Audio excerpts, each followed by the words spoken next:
just a bloke in a bar. What is up, ladies and gentlemen? Welcome to an extremely special, for two reasons. It's the first ever podcast in the studio, the new studio that's taken years and years to develop.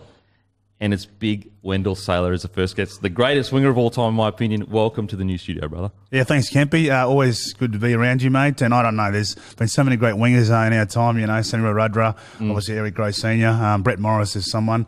And I obviously enjoyed playing against you. And look, there was one time that I was marked up like this against you. I was a little bit nervous, but it's good to be here, mate. And, mate, well done on the studio and well done on what you've been doing with Bloke in the Bar. Thanks. I appreciate it. It's you're the GOAT, though. I don't want to hear no humbleness. You're the GOAT. You're the GOAT winger to me because you had everything. You know what I mean? What you had, the speed, the size, the strength, the footwork. And before you, in my opinion, there wasn't a winger with all of those attributes. Like physically, you just had it. And obviously, you know, you won 4 premierships, correct?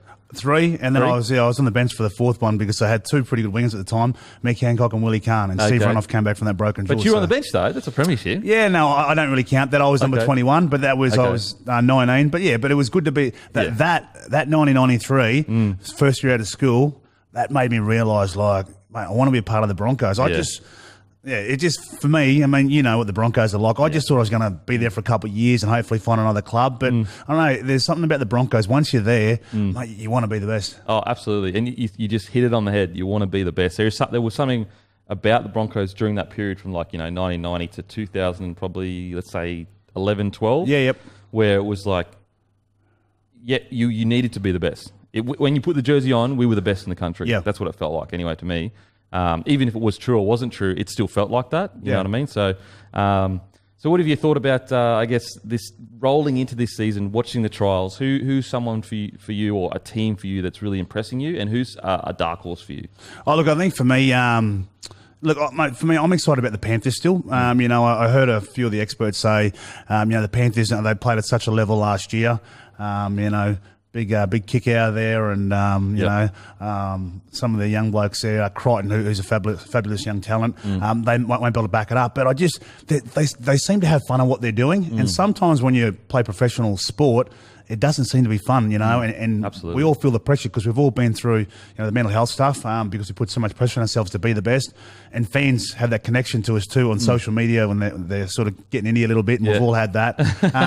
But, you know, I'm excited about seeing what they're going to do this year, but also, obviously the Bunnies, I think, have recruited well, and Latrell looks fit. Yep. And there's a maturity about Latrell now. I think for a long time at the Roosters, Latrell just had to do his job. But I think he's so passionate about his culture and so passionate about his family. Sometimes that can take over. But I just think he's in a good place now. And watching him in that All-Stars, mate. In the All-Stars, then he backs up against the Rabbitohs. I actually messaged him after the Dragons, I messaged him after the All-Stars, and I just said, like, no disrespect to anyone you play with, mate, but I felt like you were a level above the pack there. Yep. And then he came out against the Rabbitohs, and I was like, there it is right there. That's that level above that I was talking about, where his teammates needed to catch up to him a little bit. Yeah. And they clearly did at the Rabbitohs. And that's the hardest thing too, because, mate, we've all seen those young players come through the system, you know, and he's always been such a talent. And I think the hardest thing for Latrell was Latrell just wanted to be Latrell Mitchell. And we all kept comparing him to GI because he's got that fend, he's so strong. And then, you know, if he made 1 or 2 mistakes, all of a sudden he'd score 3 tries. Yeah. And then, you know, but I just think he's got to a stage now where he understands what he can do.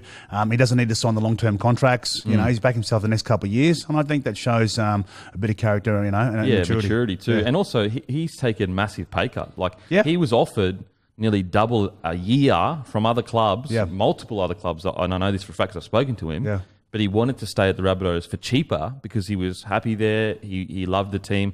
You know, a lot of young players don't make those huge calls. A lot of young players take the money, and I don't think he gets enough respect for that. Yeah, but I think what he's been through, and obviously had his time out there, he loves to go back home to Taree, you know, to see the family. But I think now he understands what's important. I heard him on the news talking about before he signed, I think before the Charity Shield, he said he loves talking to the elders in and around, you know, Redfern there, you know. Oh, yeah. So, mate, like for me, that says a lot about a young man who respects where he comes from, but also knows where he's going. Absolutely. And it's like 23 still? Yeah, I think so. 23, 24, 2 premierships. Yeah. Centre of the year, VIP service for the Dell. Well, thank you, VIP mate. service. Yeah. Thank you. Mate. Yeah, mate. I'm really excited for Trell, and I'm really excited to see the people that bagged him eat their words this year. You know, they were eating a little bit towards the end of last year, and then he got injured. So yeah, I'm excited, bro. Anyone else that impressed you? Any other teams that impressed you in the trials? Oh, look, mate, I think the Titans, you know, it's funny. I worked with a guy called Justin Holbrook down at the Dragons. You know, when we had that role down there, I was lucky enough to work with some of those, the junior talent. But even as a young coach, you could just see Justin had that respect of the players, and he did things outside the club that made him, you know, a Bloke's coach. And I've known Justin for a long time, and it surprised me how quick he made the transition, because the Titans, mate, we all want the Titans to do well. Mate, to be honest, I thought they might be gone because of the crowds. I thought they were gone too, 100%. They had Mel there, but they weren't attracting people or players. And then all of a sudden, the style of football they're playing, unbelievable. Yeah, absolutely. Yeah. I mean, it seems dramatic to say now because they got on the up. Yeah. But I was even saying in a lot of my podcasts like 2 years ago, if they don't put something together, they might not be in the comp in 2 years. Yeah. I think I said that too on Triple M. It's one of those things, mate, I want the Titans to do well. I know Big Gordy's always, you know, there and he's wanting them to do well. Yeah. But I like what they're doing. You know, Brimson there, signing Big Tino. I couldn't believe they got David Fafita. Massive. So, you know, my man was about to swing when the Broncos lose someone of that ilk and that That's quality. Never happened before. No. In the Broncos history, we've never lost the next big thing. Yeah. Ever. Yeah. Matter of fact, we get the next big thing from other clubs. Yes. So that was devastating, but we won't go there. Go there. That's right. As we were saying, a storied career and an incredible journey. Born in Sarina, Queensland? Or No. You weren't born in Sarina? I was born in Brisbane, Royal Brisbane Hospital, and then Mum and Dad moved to Sarina when we were 5. Dad had an opportunity to work on the railway up there. A lot of our family were up there.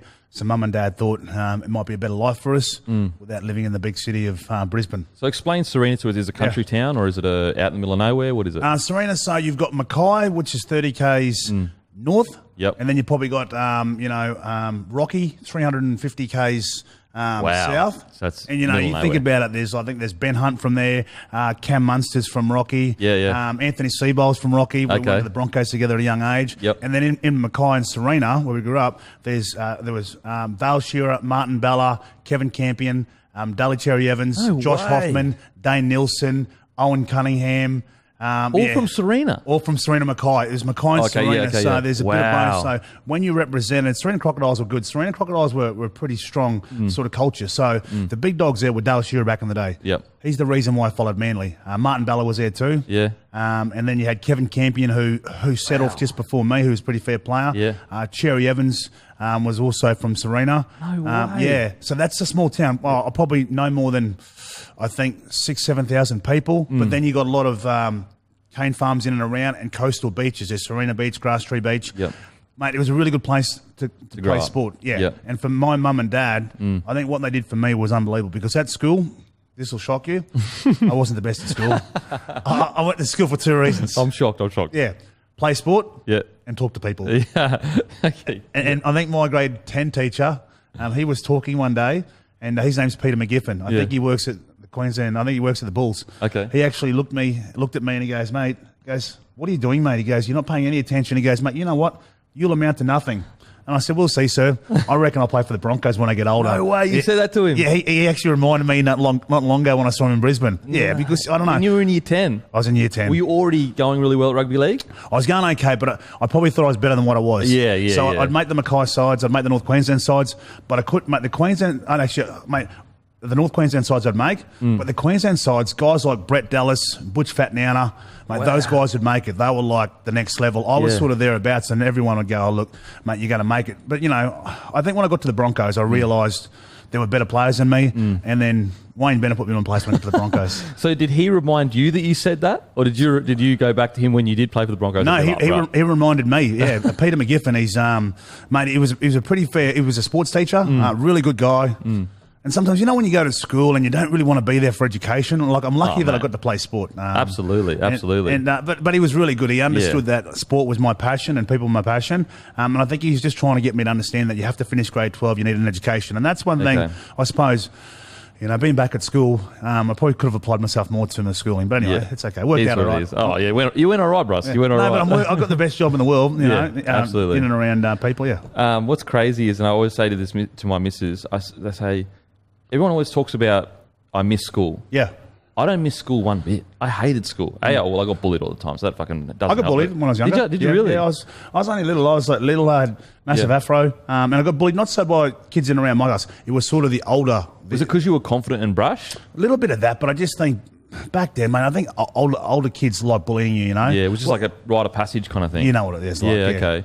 And so because okay, so it wasn't because you were you as loud and brash as a kid as you are now? No, or as in were? No, not really. No, I feel like it's gone like this. Like you're probably like just normal kid. Yeah. Loud, really loud and brash, and then you've kind of come back down it. And then every now and then the old Dell will come out and you'll see the good Dell that I love, the loud and brash one. I got bullied from about grade 5 to about grade 9, and it was more by the older kids, even though I got along with a lot of people, but I had a lot of older friends who looked after me. I think when I played in the first 13, I was only 14 or 15, so those guys started looking after me a little bit. So I got to play in the centres and that, and when you're playing okay football, it gives you, not a rite of passage, but you sort of become a little bit respect as well. Yeah, a little bit, so people, and then from about grade 9 to about grade 10, I stopped getting bullied a bit. So athletics was my sort of go-to. And speaking of athletics, Kathy Freeman and I, we grew up doing athletics together. No way. Yeah, so 14 or 15, she virtually went to Melbourne, got headhunted. But yeah, and her brother Norman Freeman, who was an absolute gun. Anyone that knows Norman Freeman, he passed away actually when I retired in 2009. I got a phone call on the Mad Monday. And to say that Norman had passed away in a car accident, but Kathy and I, even I've done a few things with Kathy over the years and that. But to see what she's done, she was always she's from Mackay. Jeff Hugel's from Mackay. I've had some really good athletes, but it's like a melting pot of incredibly talented athletes. Yeah, but if you think about that, you go anywhere like Townsville, you got Gordon Tallis, you got guys like Gene Miles, and then you go to Cairns, and you got Nate Miles and all these guys. Jonathan Thurston, obviously from Kathy Freeman to me is one of the most iconic Australian athletes in our history, in my opinion. For me personally, growing up and watching her win that 400, it's probably one of the most outside of rugby league, because I didn't really watch it growing up. Yeah. It's it's probably the most iconic moment that I had growing up. Going, wow, she just did that, and it's the controversy around everything, and she was so strong and so good, and just the way she handled herself. I just thought it was she to me is an icon in Australian sport. Can I tell you how that was an unbelievable day, because at the time, remember at the Broncos, now we're all sponsored by Nike. Yeah. So Nike took like 12 or 14 people. Like there was me, Gordon Tallis, Darren Lockyer, Andrew Johns, Corey McKernan, Steve Silvani, and Wayne Carey and Shane Warne were supposed to be there as well. They took us on a big boat cruise and then took us to the race that night. And we went through the Olympic Village. So we were sitting with the Nike officials, and I'm sitting 3 away, and they're getting, and they took our partners too, and they're getting drinks and that for us. And as one of the Nike reps come back, they go, "She's wearing the suit. She only made a decision like just before the race to wear the suit." No way. Yep. And to listen to him talk about it. And you were there in that moment. It's an iconic moment. We were there. Like we were there. It was unbelievable, mate. And just to see her win, and because when I looked down, I could see, her mum and, brothers, Garth and that, and Norman. It was unbelievable. And to see Kathy, and if you have a look at when she finishes the race, it's a different relief. It's a different sort of, when you celebrate, but it's like she had the weight of the world, not just Australia, but that was that moment that she, that everyone was watching. Yeah. Like everyone needed her to win. Yeah. And she nailed it. Yeah. Like nailed it. And she did it in the suit too. Like the suit was like, if she loses and wears that suit, everyone's off her. Yeah. And can you say, like, even like when I see her now, so like if we're lucky enough to cross paths, and I see her like we did a lamb out a couple of years ago with Adam Gilchrist and Sam Kekovich, and just to see the way she carries herself, she is someone that's never changed. She doesn't like even last year, I don't think she'd want to do a great deal of interviews. She, the very sparing interviews that she did. She's just such a humble person, and and such an iconic Australian. Absolutely. Like I remember, because I was also into athletics a lot growing up. Of course, mate. How quick were you? I remember, And she was like the king, the king or queen. She was it. Like everyone was like Kathy. Like you'd want signed spikes from her if you could get it. Like she was it. So, she's someone. She's a person to me that if I ever have a kid, I would be like, look at this journey that this lady went on. Like she was from nothing, dealt with so much more than a normal athlete deals with. The pressure of a country that has its own issues. I mean, it was just incredible. Okay, so as a young fella, did you always excel at athletics? I mean, look, I was always, I always had some talent, but I think, some coaches would say like a bit lazy. And then I think, when I got to the Broncos, which we'll talk about, when I got there, the king, the great man, and the Broncos had just won the grand final and the 92. Yep. So 93, I had talks to about 4 or 5 clubs. Okay. So at this stage, you're still living in. I'm 18. I'm 18. So 1993 is like the year that I want to get a contract. Okay. And at this stage, who are you playing for at that stage? I was playing for Sarina Crocodiles. Okay, so you're still just a country lad, pretty much, just doing your thing. You got 4 or 5 clubs. What clubs were interested? At the time, there was the Bulldogs, the Sharks, the Steelers, the Gold Coast. They were the main clubs that were interested. The Crushers? The Gold Coast. Gold Coast. Yeah, Gold Coast Crushers, I think they were called. Were they called? Were they Crushers or Chargers? Chargers. No, the Seagulls, Gold Coast Seagulls. Okay, because Wally was the coach at the time. Oh, really? It was me and a young guy, Damien Gibson, who made Queensland Independence side. I was centre. I think Gibbo was fullback. We actually got to sit in a box in a game in 92. Yeah. And Wally, they said, mate, we want you to come sit in the box and stuff. And that was after that game. We played pretty well, and the Seagulls were interested in signing us. So did you have conversations with Wally and Wayne when you were going to either, like when they were trying to get you? Well, they were trying to entice us. So they said, look, we want you to come and sit in the box. So, mate, we're sitting behind Wally Lewis in the box. Like, mate, imagine, like, we're like 18. Oh, mate. Me and Damien Gibson, who was a Rocky boy, I think he went to Mayors College, we're sitting there. Yeah. And I'm like, oh, that's Wally Lewis. Like, mate, 100%. This is like the greatest player of all time. Yeah, and he was a king back then. And as he's, like, and we know, like, his coaching record probably wasn't that good, but, mate, it's Wally Lewis. Doesn't matter. So the Seagulls said, look, mate, we're interested in signing you guys. And at that time, I remember Kevin Campion, I think, was there, and I just want to get a contract. But anyway, so those 5 clubs, it all fell on, they didn't end up signing me. So there was a guy called Cyril Connell. Yeah. And he goes... So just for people listening, Cyril Connell is probably the greatest scout in Broncos history. Well, not probably. He is the greatest scout. They have a Cyril Connell Academy. Yeah. He had a lot to do with me coming to the club too. Oh, did he? And he passed away about 4 or 5 years ago. Yeah, probably a bit longer. But yeah, so he is like royalty at the Brisbane Broncos. Royalty. And he used to drive everywhere. So, like, if he was in Brisbane and there was a schoolboy carnival up at Rocky, he'd drive there. He would very rarely fly. Yeah, but he just wouldn't like to fly. But he's always so nice. He'd come up to you. And when you're at a schoolboy carnival, everyone would know Cyril Connell was there. Absolutely. He's the king. He was the king. He was the king. If you saw Cyril there, all the boys knew the Broncos are here, and the main scout is here. Yep, and that's the thing. Like, everyone, like, I know that Wayne, once we got there, Wayne put his finishing touches on a lot of us, because Wayne was. But sometimes Wayne missed a few players, and mate, which is understandable. Yep. So I was lucky enough to at Nudgee College. I was lucky enough to get player of the Confraternity Shield. The Confra, yeah. So that was. If it wasn't for that, I probably wouldn't have got an opportunity to go to the Broncos, because the Broncos had so much talent. They weren't really that interested. I think they just signed Anthony Seibold. Sid Domick signed like a 3-year deal as a 16-year-old. And that was unbelievable. And then they were never really interested in me. So I think they were interested in Brett Dallas, but he went to the Bulldogs. Anyway, so did you win Player with the Most Potential or Player of the Tournament? I got Player of the Tournament, and I got Player of the Final. So you won a week of training with the Broncos.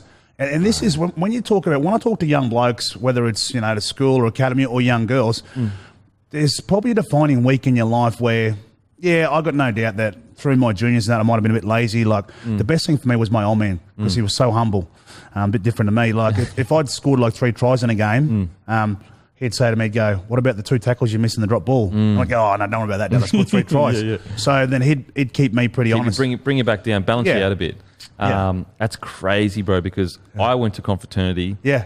I got scouted by the Broncos. There you go. I won a training session with their development squad. That's insane, bro. But that's what you need sometimes. Yeah. It's sometimes, like, we might never been the best, but you have enough, as I say to kids, you have enough potential. If you work hard enough, you'll get seen. So this is what happened. So they said, okay, you got a week of training with the Broncos. So it must have been pre-season February 93.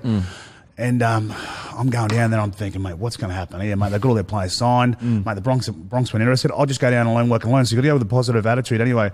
And when I walked in, as soon as I walked in the Broncos, I think they trained at Kedron at the time.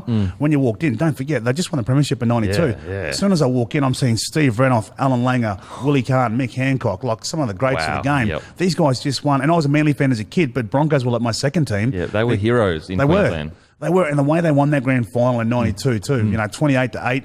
Alan Ken, biggest thighs I've ever seen, like unbelievable. And it's funny because, you just, being a country boy, you want to say hello to everyone. And then, but it was Alan Langer who engaged me straight up. He goes, "Hey, young bloke, where are you from?" And that's the thing about guys like Steve Renouf and Alan Langer. No matter how good they were, they always engaged the young blokes. Mate, absolutely. You know, like even recently I had dealings with Alfie. You know, we're releasing iconic shirts and he's, you know, one of the iconic players. Oh, yeah. And he was just like, "Mate, of course, yeah, 100%, whatever you need, bro." And I was like, "Bro, do you realise you're Alfie Langer? Like, you're treating me with so much respect when you're such a goat." And it's just, it shows you why he's so loved within rugby league. And it shows you why they were so great during that period. That they had these humble, respectful guys running the team. For sure. Yeah. Okay, so you walk in, and what was that first session like? Did Wayne kind of be like, "Mate, you need to No, Wayne didn't really even talk a lot, because don't forget, you've got 21s, you've got reserve grade, and you've got, you know, you've got the first graders, and then so it's pre-season, and then you've got like scholarship players. So, mate, the best thing about the Broncos too was, you know, you could be playing offside touch and that, and it'd be numbers. So all of a sudden, you could be up against Steve Renouf, and then Willie Kahn could be on your team, and you're going, "Yep, Willie, like it's like so surreal." Like crazy. Last year, you're playing school football. You know, you're playing Commonwealth Bank Cup and all this sort of stuff. And next minute, you're with some of the greats of the game. So for me, so had that session out of the way, and then Wayne come and spoke to me. He said, "Listen, this is. I swear, I remember it last." So he looked at me and he goes, "Mate, I know you play a bit of centre, fullback and wing." He goes, "I seen you play at state carnivals." He goes, "I think you got some talent, but I think you're a bit on yourself and you're a bit lazy." This is what he said to me. You're like 18 years old, not first session. I'm going, there's no chance I'm getting a contract here. So for me, I had a mindset there, because they put us with a family for that week, me and a couple of other guys. So, okay, I thought, okay. And sometimes that's what you need. Anyway, so that week, you train really hard. And, mate, there were days when they were doing 12 400s. And luckily for me, a bit like you, mate, I was more a 200, 400 runner. I could run 100, but 2 4s are my thing. So Calvin Giles, he used to coach Linford Christie and Daley Thompson. After about the second or third session, he said, "Wayne," he said, "this kid Wendell Sailor," he goes, "Fuck, I don't know if he can play, but fuck, he can run." I swear. And that's so Wayne sort of took a bit of notice. Okay. I put in for that week. And then I really had a good week of training. Best week I've ever trained. And it was because of Wayne put it on me. It's because of Wayne virtually told me that he thought I was lazy and I couldn't play. So that week, my mum called me. Mum goes, "How's it going?" I said, "Oh, it's been going okay, Mum. Wayne Bennett told me what I thought of. The boys have been great. Met some really good people here." Because don't forget, mate, we had the best of, mate, everywhere. You know, there was Anthony Seibold there. There was Sid Domick. There was, you know, guys from the central, New South Wales. The Q Cup or the reserve grade for Broncos back then was the best in the country. Because we were your results spoke for themselves. Of course. So you're totally right. Like your reserve grade side was like, and whoever we would, even when I was coming through, we would have the best players in the country that would come to Broncos. It's very different now, but no, it is. It is very, mate. So anyway, so I got to about Thursday, and then Wayne Bennett on the Friday, he goes, gets me in his office actually, and then we have there's this one last race at the end of the week, and it was 400 metres, and it was like there was Mick Hancock, Willie Kahn, Chris Johns. It was like, mate, they're absolute goats. Anyway, Calvin Giles looks at me and he goes, "Oi," he goes, "You, young sailor, come here, whatever your name is, come here." He goes, "Up here." And I saw what he goes, "You're in this group." He said, and then before it started, he goes, "I want you to win this." And mate, I'm just like, no, but like, so it's perfect for me because I've got, everything, not everything to lose, but everything to gain there. So we set off a 400 metre race and then got to about 200-300, and then I'm lucky enough and I pushed through and I ended up winning the race. Wow. So Wayne gets me in the office and this is him saying, he goes, "Mate, I told you what I thought of you." He's looking me in the eye and he goes, "There's a few blokes here, Cyril Connell thinks you can play. He backs you." He goes, "I've still got a question mark on you, He said, "I just still think you've been on yourself," which, okay, fair enough, okay. And he goes, looks at me, he goes, "Can you play?" And I said, at this stage, like Wayne Bennett's asked me, "Can I play?" I said, yeah, I can play. He said, "Well, you've got a $5,000 contract. Wow. You've got 1 year. I'm going to put you with a family and you have to get a job or study." So I said, "Yep, okay." And, mate, I had 2 minutes to go outside and call my mum. And to call my mum to tell her, she was crying, like, and there was one of the sort of best phone calls, but the hardest phone call. So I've actually had 2 days to go back to Sarina to pack up stuff and get back down to I mean, it's such a special moment for you. Have to call your mum and say you're going to the premiership. That is the best club in the country at the stage. And Wayne says, "You know what? I'm going to give you a crack." And even I think for my dad too. And I suppose one thing now, you do appreciate. And I say to kids, always thank your mum and dad because they buy you the footy boots, they buy you the cricket bats, but they send you to school. And for me, sometimes I suppose as a kid, you just thought that's your job to do that. And even if they didn't take it for granted, even if they didn't have money, they'd put a cricket bat on lay-by for me, and they had a lot of people who supported me. So. For me, there's a lot more appreciation now, and having kids of my own now, for what that entails. Yeah, no, you're totally right. Like you come to expect that's their role. Oh, yeah, of course they're supposed to buy me footy boots. But as you get older, you realise that sacrifices are being made. Yeah. Especially, you wouldn't have had the most money growing up. I mean, no. We did it tough, mate. We did it tough. Like, don't forget, those trips, if you got picked in this, so I played a little cricket too, so I was a CQ opening bowler. So to do those trips, go to state carnivals at Dolby or whatever. Cost thousands. Mate, like if you don't do the fundraisers and stuff, and I'm not going to lie, mum and dad didn't have that much money, but we had a lot of family who helped me achieve my goals and dreams. And that's what families do. It's crazy how it works. Okay, so you bill it down in Queensland, and did you bill it with any other players? Or was it just you there? Oh, it was more so that first. Oh, what for first year? Yeah, when you first got there, and you were supposed to bill it with a family in Brisbane. Yeah, it was Anthony Seibold. Oh, really? So you billeted with his family, or you two together? No, so they put us with a family. In Brisbane. Wow. Yeah. Okay, so you and Seibold. Yes. Rooming together. Yeah. Tell me about that journey. Are you two young fellas? You've moved from basically North Queensland, Central Queensland, I'm assuming, around that area? He was CQ. Okay. I was virtually North Queensland, and I think later on in that. So, mate, funniest story. People don't understand this. So when Seibold sort of came on the scene as a coach, we'd been the Broncos together.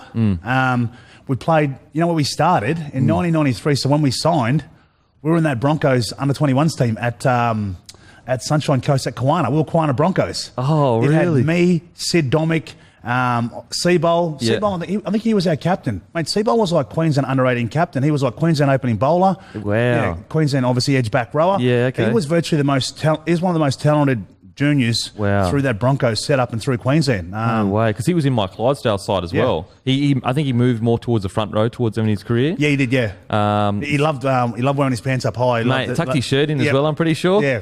But yeah, okay. So any stories of you growing up together or anything? Yeah. Mate, I'm telling you, people don't understand this. So I was in his wedding party, and he was in mine. He was one of my groomsmen. Wow, so really close, mate. So when we were 8, Mackay played Rocky. I was 5'8" and captain of Mackay. Yeah, mate. I didn't pass that much as a 5'8". So I can imagine. It was it was a wide running forward, just going. Yeah, and then so they came to when Rocky came to Mackay. Because he was captain of Rocky, I was captain of Mackay. They put us together, so I billeted him. No way. Yeah, so I was a youngster. So we've been best mates since 8. So even when on radio and people, it was hard for me what he was going through, but I knew how talented he was, and it was just. And he's actually the godfather of my daughter. No way. Yeah. Wow, that's crazy. And our daughters, Bella and that, they're like a day apart. Wow. So that's crazy. I didn't know that. Yeah. Did not know that. Yeah, and that's why, like, even Queensland, so Queensland under-18s, so we're at the Broncos together, we lived together. He was actually going to uni. I think he was studying at the Catholic University there. I was going off to TAFE. That didn't last long. I got bored at TAFE. I was doing justice studies. I would have been the worst cop in the world. So I ended up working in the sports shop, Ross Strawberry Sports World. Yeah, okay. But Seibold was good for me too, because actually, I probably didn't say it to him enough, but he actually taught me how to do the extras. So, like, when he'd call me, he'd go, "Mate, where are you?" I said, "Oh, mate, I'm just, I was off doing something." He goes, "Oh, mate, I'm down at the gym doing some extras." And I went, not real keen. But then I'd go down because he did them. Yeah, absolutely. So he would always do the extras, and he'd always be meticulous in everything that he did. Yeah, well, when we played together, he was very similar. Like, by that stage, he's at the end of his career, but he was very, like, by the book, like, up and down. Like, whereas, other forwards are a bit more, I guess, just different types of players. He was very, very structured in what he did and everything like that. But and so you made under-18 Queenslands together? Yeah, so he was back row and captain. Yeah. I was centre. I think I was one centre. Chris McKenna was on the centre. Yeah. We played against New South Wales. I think they smashed us 46-22 before an Origin game. Yeah. And have a guess who was in the New South Wales side? I know who. You tell the people who was on the other side. Andrew Johns. Mate, they had a pretty fair side. There was like Duncan McRae, Andrew Johns, Andrew Tangatara, all these brilliant young players. And I think remember Clinton O'Brien? Who was a Queenslander, who was a front rower. Yeah. Because he played, I think he was at East at the time or something. He got to play for New South Wales. Oh, really? Yeah, so they smashed us. Really? Mate, don't forget, like... And how many did Joey score or anything like that? Or Joey scored about 22 points. Mate, it was the stuff that he was doing on the mate. No wonder he's like, an immortal. Yeah. But he was doing stuff like that when we were going through our juniors. Taking the piss. Just mate, the blokes who have got Tom like him and Cam Smith and Lockie, you, me and I. We've had this conversation sometimes. Mate, you and Lockie have had some great highlights over the years. Mate, mainly him. Yeah. I'm just like a footnote in his career. Of course you are. Not even a footnote, a fucking little point. But yeah, it's crazy to think that this guy was basically destined for immortality in rugby league, from a young age, just pulling teams apart. When you play against some guys, you go, this guy, mate, you see some guys, you go, mate, this guy's going to be... feel it. But then some of them just like, they get sidetracked. You know what I reckon it is? I reckon it's like... Yeah, you know what? Yeah, you're right. Some like, for example, one of the best players I've ever seen play that didn't play a lot of NRL was Aaron Barber, Ben Barber's older brother. Yeah, I know, yeah. He was incredible. I saw him score 7 tries one day or something, yeah. Yeah, crazy. Like in a grand final, scored like 4 or 5 tries. Like he would just tear teams apart, and it was a joke. Yeah. So you're totally right. Some killing some. But that's like, even like, I remember when Chris Walker came through. Chris Walker was playing on the, he was in our squad and that, and he would score tries that, mate, no one else. Like I'd look at, mate, all of a sudden he'd be out of nowhere and score this try, in Origin. He just knew how to, I think one day he scored finisher. 7 tries. Yeah, great finisher. Okay, so the first year you're down there, are you training with the first grade squad or are you training with the reserve grade? But this is a funny story. So this is how it all changed. So the first couple months, mate. So we're getting on the bus, Bronco 21. So we train like, just at Kedron, and we got our own training sort of at nights, because a lot of blokes are working or whatever. And then later in the week, we go up to the coast and play those games. But then what's good is sometimes when we get drawn on the same day as the big guys, there's a place called City Rowers. Yeah. Is it called Regatta now? No, it's called... no, it's not called the Regatta. It's called Jade Buddha. Oh, really? I don't know how I know that. Yeah. Anyway, so this place, City Rowers, was unbelievable. And don't forget, between 18 and 21, I never drunk. Oh, okay. And I think that helped me, because I think if I would have drunk when I was 18, 19... early, yeah. Yeah, but look, sometimes when you're at a club... And I think some of the players, I'll tell you, some of the players at the Broncos don't have the right to do what they've done. And, sometimes because we'd signed a contract and you're wearing the Broncos shirt, you thought you had a right to be there. Yeah, absolutely. We hadn't earned the right to be there. We hadn't won no grand finals. We hadn't put it in the pre-seasons, The fans knew who the new players were. They come and say hello to you. But so we'd go up, and because we had the best juniors, we'd play against men like at Bribey Island, against Nambour Crushers and stuff, and there was guys like Grant Young, Grant Thorogood, all these guys who were pretty good, senior players that just sort of, and the thing is, because a fair few of us.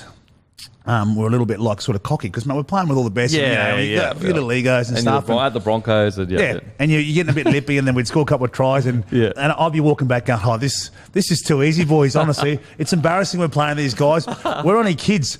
Anyway, so at this stage, Wayne's grabbed me aside and he goes, "Mate." He goes, on the Monday session, because Monday you all come back in together. And the good thing about the Broncos, you have a bit of a barbecue on a Monday, and then you have your like the 21s, reserve grade and first grade, same sort of thing. Yeah. Because everyone's a little bit sore. You have some games, a little bit of a touch game. So, mate, Wayne and Calvin Joels had it down pat. Anyway, so my first month in the season, I was playing some all right football, and also, mate, I was being a bit cocky because, I'm playing with me mates, and it's like, I'm a bit of a big personality, and I'm loving it, but I'm signed for 1 year something, and I'm like, this is good, mate. This is what I needed, And my mates are ringing me back home and go, yeah, mate, we're killing it. Like, just finished talking to Pearl, and anyway, cut a long story short. Just big noting. Yeah, just big noting. Anyway, so we'll get to training, and Wayne looks at me and he goes, oi, come over here. And I thought, mate, I think I scored a couple of tries on the weekend. I thought, he's going to wrap me up. Deluxe here. I'm getting ready for him to mate, he tore shreds off me. He goes, don't carry on like a fucking big head. He said, mate, I don't care if you scored tries, you're representing our club. Yeah. Don't be sledging blokes and going off and doing this. He goes, have some respect for your teammates and the culture of the club. And I was like, I was going, Wayne, I'm really sorry. You thought you were going to get a rap. Yeah, I thought I was going to get a massive rap. And in all fairness to Wayne, I think he knows how to control egos. Don't forget, he just got rid of Wally Lewis, Totally. He's signed Gordy. I'm not saying Gordy, mate. Gordy's a big personality, Absolutely. Different players, It's hard to juggle that, man. It's hard, but that's why he's so good at what he's done. Look at him, he's at South now. He's doing the same thing, mate, Absolutely. South, South are a bunch of good. superstars, and so superstar, not ego, but like personalities. They can clash if it's too much. Of course. And that's, and you know what helped me too? So I settled down a little bit as much as I could. So because you have to sort of take it back a little bit. Absolutely. And so I sort of took it back and just worked hard. And I got to about the middle of the season. And Wayne wanted me to play reserve grade, so I'm going. But Billy Gardner, the reserve grade coach, said he didn't want to pick me. He goes, no. So Wayne overruled Billy Gardner. Oh, shit. So within 1 month, I was lucky. I went 21s, reserve grade, played a lot in reserve grade, and then Calvin Giles finished reserve grade. And this is like back in the old days. So Gold Coast were playing Broncos, and I was in there, and the boys were high-fiving, and then Calvin Giles shows me a jersey, goes, oi, Sailor. That's what he used to call me, oi, Sailor. And or Wendy. Yeah. He goes, mate, you're on the bench for first grade. And you know what, at this stage, you know what I was thinking? I was going, no, there's no way. There's no way, because there's so many talented people there. Yeah. Anyway, so I'm getting pumped up, and I put the jersey on, and I'm on the edge of the sort of bench, and I'm thinking, there's no way I'm getting on. Yeah. So every time the camera You've already played a game too. Yeah. But every time the camera panned to me, all I kept thinking is, at least my mates back home will see me sitting on the bench, first grade bench, you know. Because you never think you're going to play first grade. Yeah, totally. 10 minutes to go. There's 58,000 people. Calvin Giles looked at me and goes, well, yes, Sailor, you're on. This is my debut. Mate. Head off. Mate, I was like, mate, what? I knew I was going to go because, Wayne wanted me to play either fullback, centre, or on the wing side. And I hadn't even trained with first grade. Like, when we'd train, like, in those group sessions. But not proper 17 training. No. Yeah. And then don't forget, so, mate, I'm virtually debut. Like, and it's Gold Coast Seagulls local derby. We're winning. And 58,000 people. Mate, and I'm going, this is everything that you think of usually. Yeah. So that, for me, that was... But that was on the back of, look, mate, the senior players there, Wayne, just working hard. The Broncos made you work hard. I don't reckon, if I went to another club, I don't reckon I would have made it because I think because I set such a standard back then, and for me, it was perfect. Yeah, absolutely. And you're totally right. Like, there was just a standard, and there was no question. Like, you didn't question the standard. There was like the senior players made you act and be a certain way, and that's just the way it was. Yeah. And you're totally right. We worked our asses off. I remember, like, not bagging out the clubs, but even like our weights were some of the most progressive weights that we at the time. Like, I would go to another club and they wouldn't even watch us do our sets. Whereas, like, we had it was Dan. Dan Baker. Dan Baker on Bloke. Gun. And he would watch every single set you did and be in here like, fuck, what's going on here? Fucking, you need to be heavier, lighter, whatever. So you squat and you go, mate, what are half squats? He goes, mate, lower. Sometimes I know now they sort of do the half and not the 3/4 squats, but the quarter ones. But he'll go, it's not lower. And I reckon Dan Baker made me better too, because absolutely.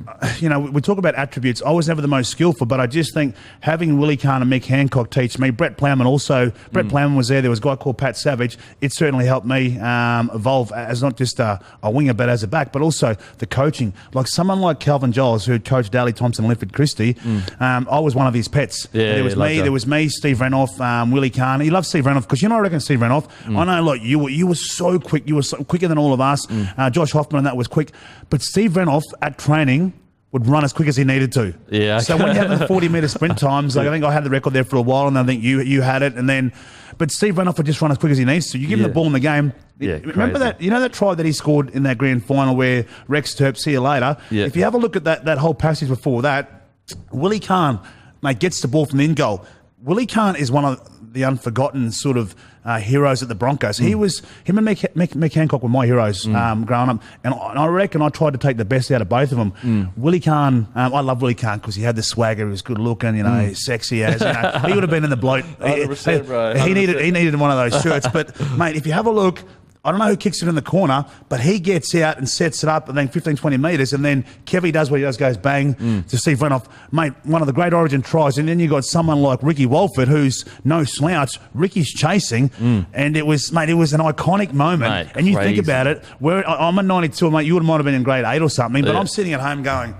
Who doesn't want to be a first grade footballer? This was the Winfield Cup. Have a look at this. Absolutely, mate. Yeah. Renoff had that footy pace. That footy pace? Kind of like GI a little bit. Like, you might get him in training and it doesn't look as quick. Yeah. You get him on a field and he just knows how to cut angles and just fast feet, unbelievable. And that fend too. Because the thing about Steve Renoff is whenever he played for Australia, I think he needed like Kevy and sort of Alf to be around him. If he didn't have those guys around him, you wouldn't get the best out in Pearl, because Pearl, mate, even though he's a talent, Pearl liked being around the boys. I roomed with Steve Renoff for about 4 years. Mate, he was a great roomie, mate. And he was a wonderful mentor to me. And I love the bloke. And I just don't think he gets enough credit either for what he's done in the game. Centers-wise, he's one of the GOATs to me. Yeah. Okay, so you make your debut. What do you remember from the game?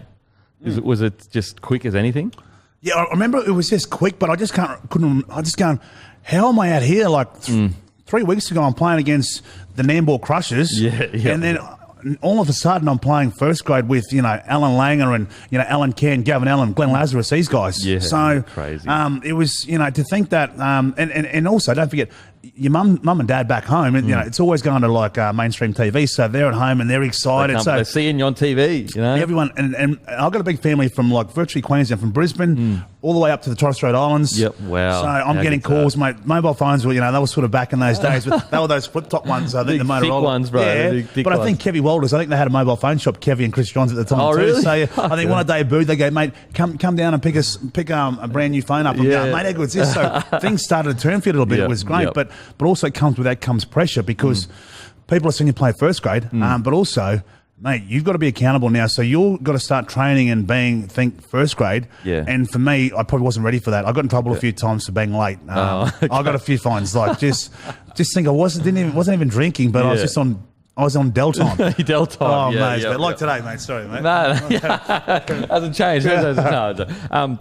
It's just. I think it's just like sometimes the way when you grow up, it's not as important to you, so you haven't been taught like, mate, you've got to be here 30 minutes before or 20 minutes before. Yeah. That was the whole profession of it. So, like, for me, the guy who got me sort of, I'd been fined about 3 or 4 times. And there's one time I was 10 minutes late for a meeting, and Mate, Wayne goes, where you been? And I said, mate, I just had an afternoon sleep. Mate, I didn't even set the alarm. And he goes, okay, that's not an excuse.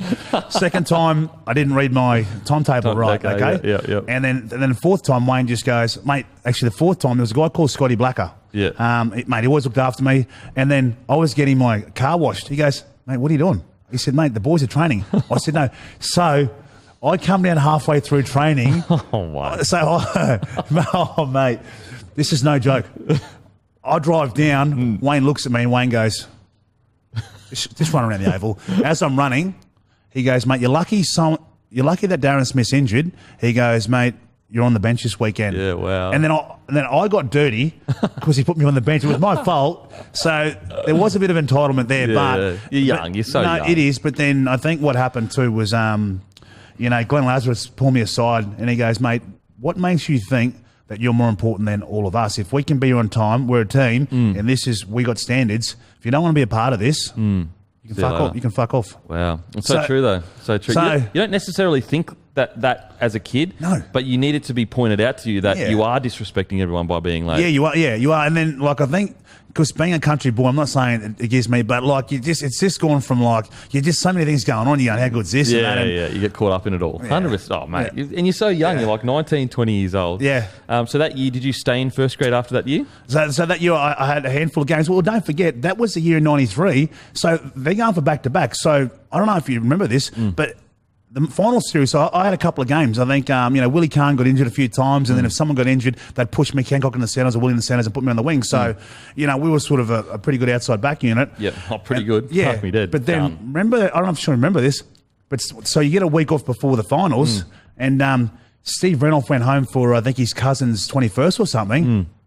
And he got king hit and got his jaw broken by a cousin or a relative or something. No way. Yeah. He got dog shot by someone. Wow. Yeah. So for me, Wayne calls me and he goes, mate, make sure you're ready this week. I said, because at this stage, I'm 18th or 19th man because, mate, you virtually got the 92 team is ready to go, trying to go back-to-back. Yep. So we finished 5th in 1993, okay? So we had to come from 5th. So the first game, unbelievable. The first game, got to play against, I think it was Manly. Got to play against Manly. And Kevy Walters looks after me. I think on a cross ball, I scored a try. Like, this is my first final series, really, unbelievable. Yep. So Kevy Walters, I go back through some of those finals, and he looked after me so much. Yeah. Mate, and he was so skillful. And people don't understand, like, just his sleight of hand and that. 6 premierships. Yeah, I know. Crazy. And he's just such a winner. Anyway, so Kevy's looked after me, bang. I scored a try. We ended up beating Manly. Yeah. And there was a winger called Jack Ellsgood who got 93 Dalian Winger of the Year. Yeah. Mate, he scores this unbelievable try. He goes coast to coast. Anyway, and then obviously, but we still win the game. Manly are gone. Yep.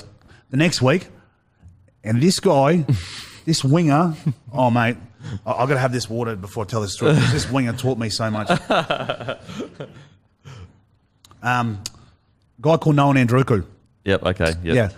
So we're playing against Canberra Raiders. Canberra Raiders, mate. You know, you got Mel, you got all the stars. Bradley Clyde was one of my heroes growing up. He was unbelievable. So early in the game, Kevy sees a bit of space, goes bang left to right. I get the ball, mate.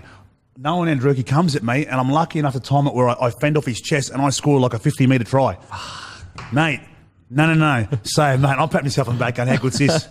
Let me tell you, for the next 60 minutes, I have never been bashed. I've never had so many elbows and knees in my face, in my body. I got, you know what? This was typical old dog. You know what I tried to do to you? Yeah. Mate, he bullied me. He scored 3 tries. We ended up winning by 14 or 16 points, and I think he scored 3 tries on my wing. No way. I swear.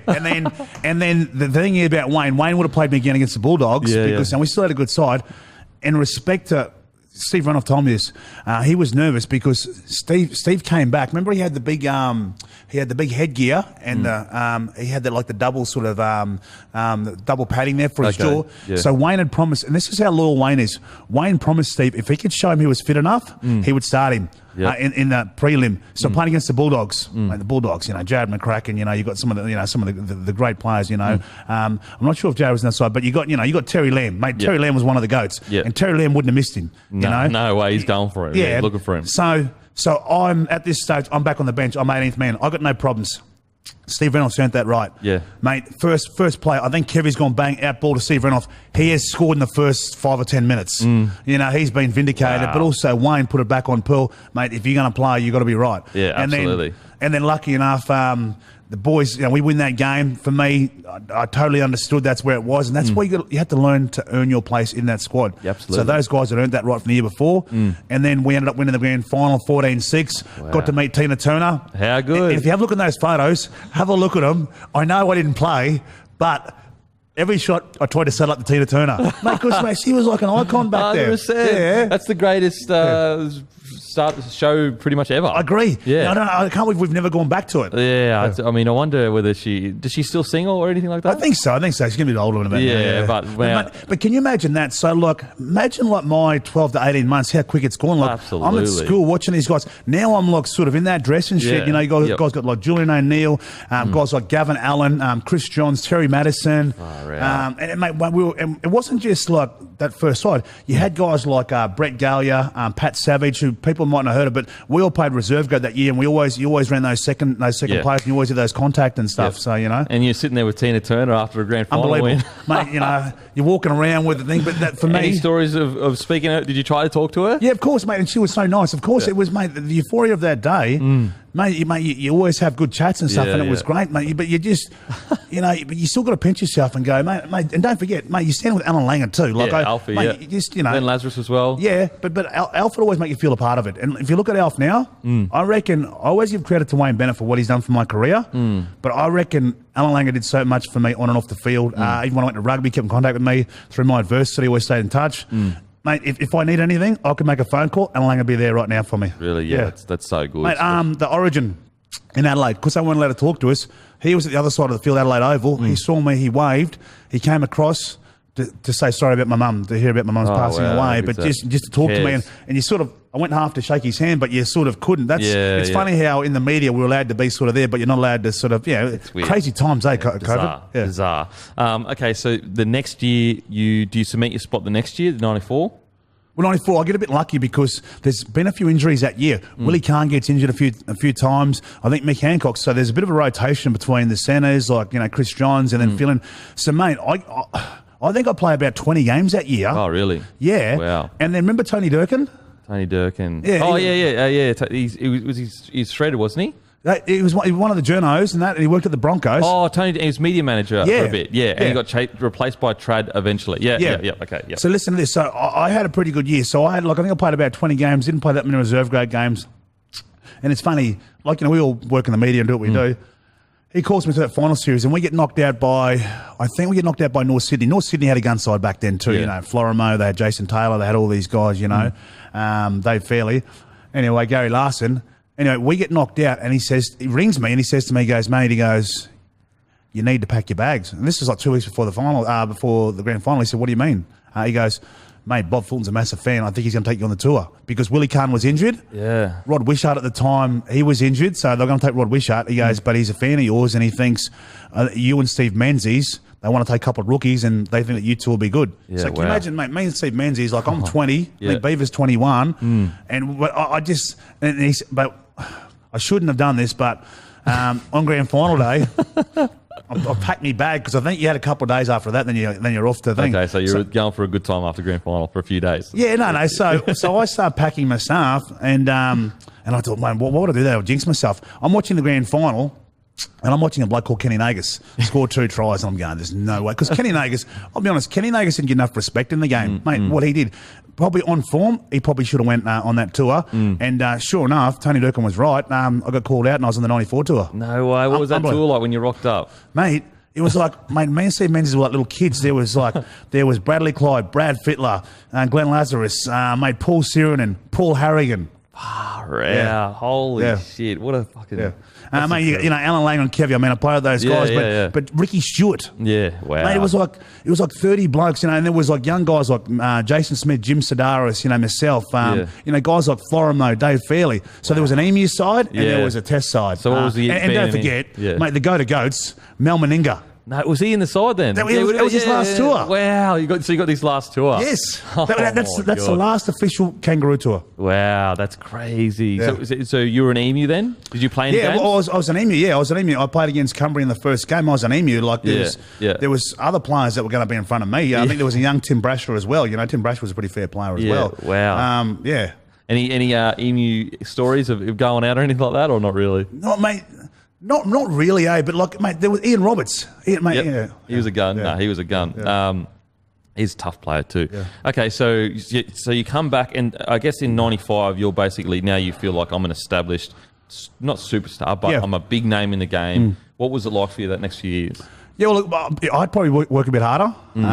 Work a bit harder, and now there was other clubs chasing me too because I'd signed a 2-year deal. John Rebo was very good at what he'd done. Yep. But I'm just thinking, well, you know, Willie Kahn, Mick Hancock, you know, wasn't good at maths, but 3 doesn't really go into 2. So I had to look at other options. And my manager at the time, Barry Collins, goes, mate, the Western Reds are keen, and there was other clubs like, you know, chasing me. So I thought about leaving the Broncos around that stage. Yeah, and then I sort of brought it up with Wayne, and Wayne goes, mate, you've signed a contract here, you're not going anywhere. Which I get. Yeah, no? Yeah, fair enough. But once again, Wayne never sort of, you know, he never steered me in the wrong direction, but he was right. Like, you know, it was just all starting for me. Yeah, and it was the best place for me to learn.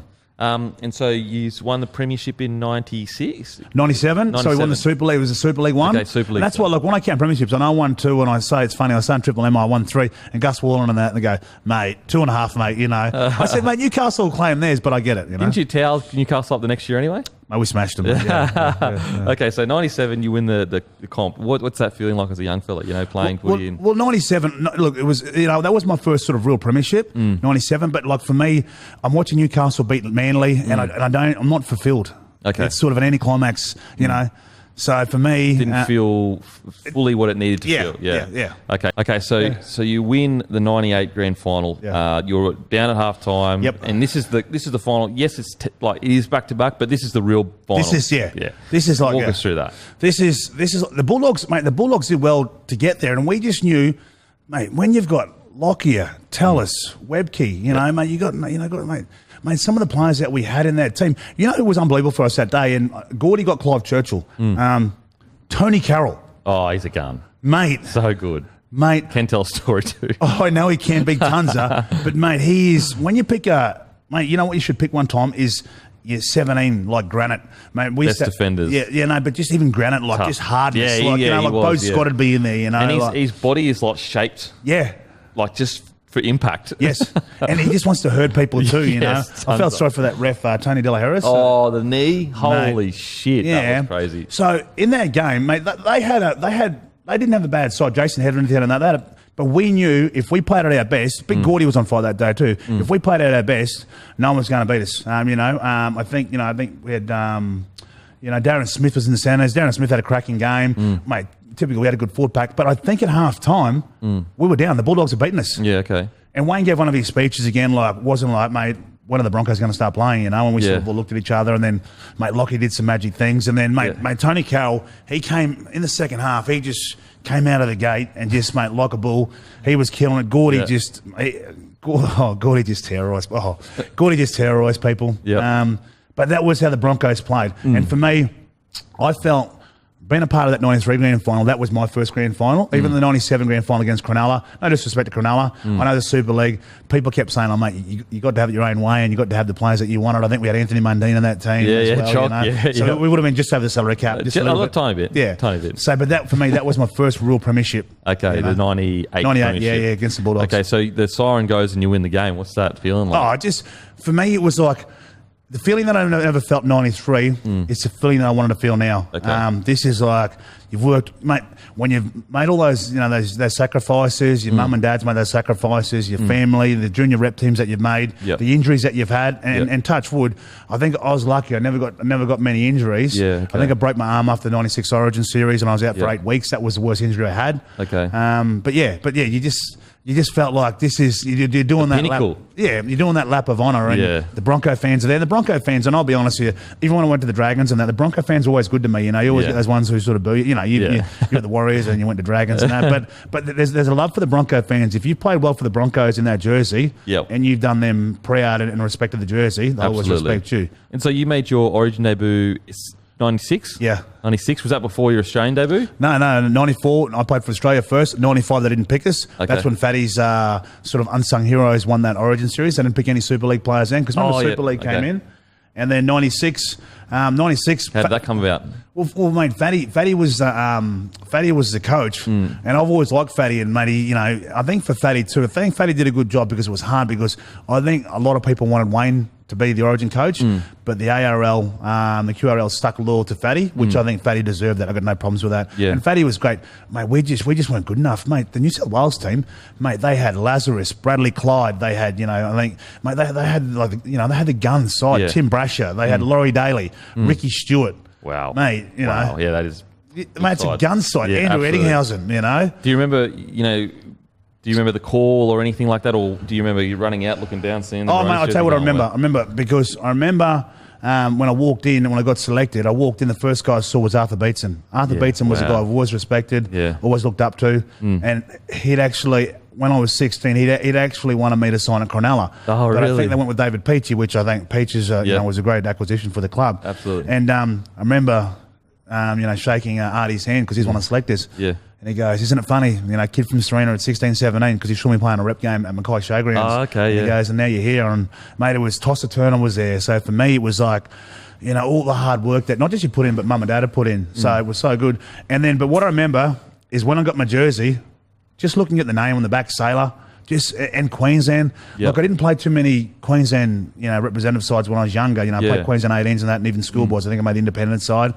But this is like I'm representing not only my family. Yeah. I'm representing the state of Queensland. Absolutely. Against New South Wales, the arch enemy. Yeah. And it was funny because, mate, I've always liked a few of those New South Wales players like Freddie and Bradley Clyde and those sort of players. But you're not a fan anymore, mate. You gotta, you absolutely. Mate. So, mate, it was one of those games where, as I was running out, you're running out, and this was the old, Lane Park. As you're running out, you can hear the grandstand, you can hear the rattle and the shapes. You can kind of feel it. You can feel it, If you're forward of it, and as you're running out, the roar gets louder. It's like a coliseum, and as it gets louder, mate, you're running out, and mate, you're just buzzing, and it's like, And I can still picture the Sailor in the collar jersey. Yeah. Like, I can still imagine that in my head. Because, mate, some of us love the collars up. Some of us rate ourselves a little bit. And every now and then, I still put my collar up. But, but it was, for me, it was, like, unbelievable, because I got to play with a guy called Brett Dallas. Yep, Brett Dallas. Who Brett Dallas was always, So, and I think Robbie Davis, we didn't have a big back three. Robbie Davis was the fullback, and then I think Mick Hancock was on the bench. But I still remember it. I was only cleaning up the other day, because around this COVID time, you clean a lot of stuff up when you find a lot of jerseys. So I actually found it in storage, my first Queensland jersey. No way. Yeah. That's a good thing to have, man. Unbelievable. And you know what? At the time, it was my mum and my family just said, because I wasn't big on getting jerseys framed, but I reckon now, it means a lot more to me now. Absolutely. I wish I had kept a lot of my jerseys, and I just didn't care at the time. I just like, it's just a jersey. But now I look back, I'm like, fuck, man, I should have kept them. Mate, and the way that it's with the names and the way it's done, and it's like, mate, it makes me really proud. And not just because of me. It's not like, mate, I've done well, but it's virtually my family and everyone, all the sacrifices that, what's your favourite Origin moment personally? Like a try you've scored? I only scored one try in Origin. Only scored one try? One try. I got double team, mate. Like, no. So, no. But like, it was just, and that's what the boys, mate, I think Gordy, who was it? Mate, Gordy and Webby always give me crap about that. But I think for me, it's, even though I love scoring tries, I love playing up the middle. Like, I just loved, I think in the only drawn, there was the first drawn Origin game.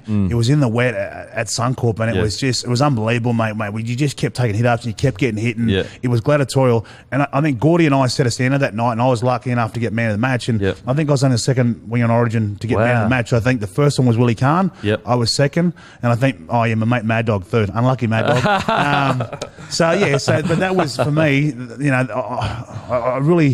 I suppose you hold that close to your heart because, mate, you're playing against, mate, 30, mate, you're playing against gladiators. Yeah, absolutely. It's in the wet. It's like no other. If you go back and look at that 99 Origin series, that was hard. Like, it was a drawn series. Mate, Gordy was on fire that day too because he just, mate, the more it rained, the heavier the track got, the more you wanted the ball. Yeah.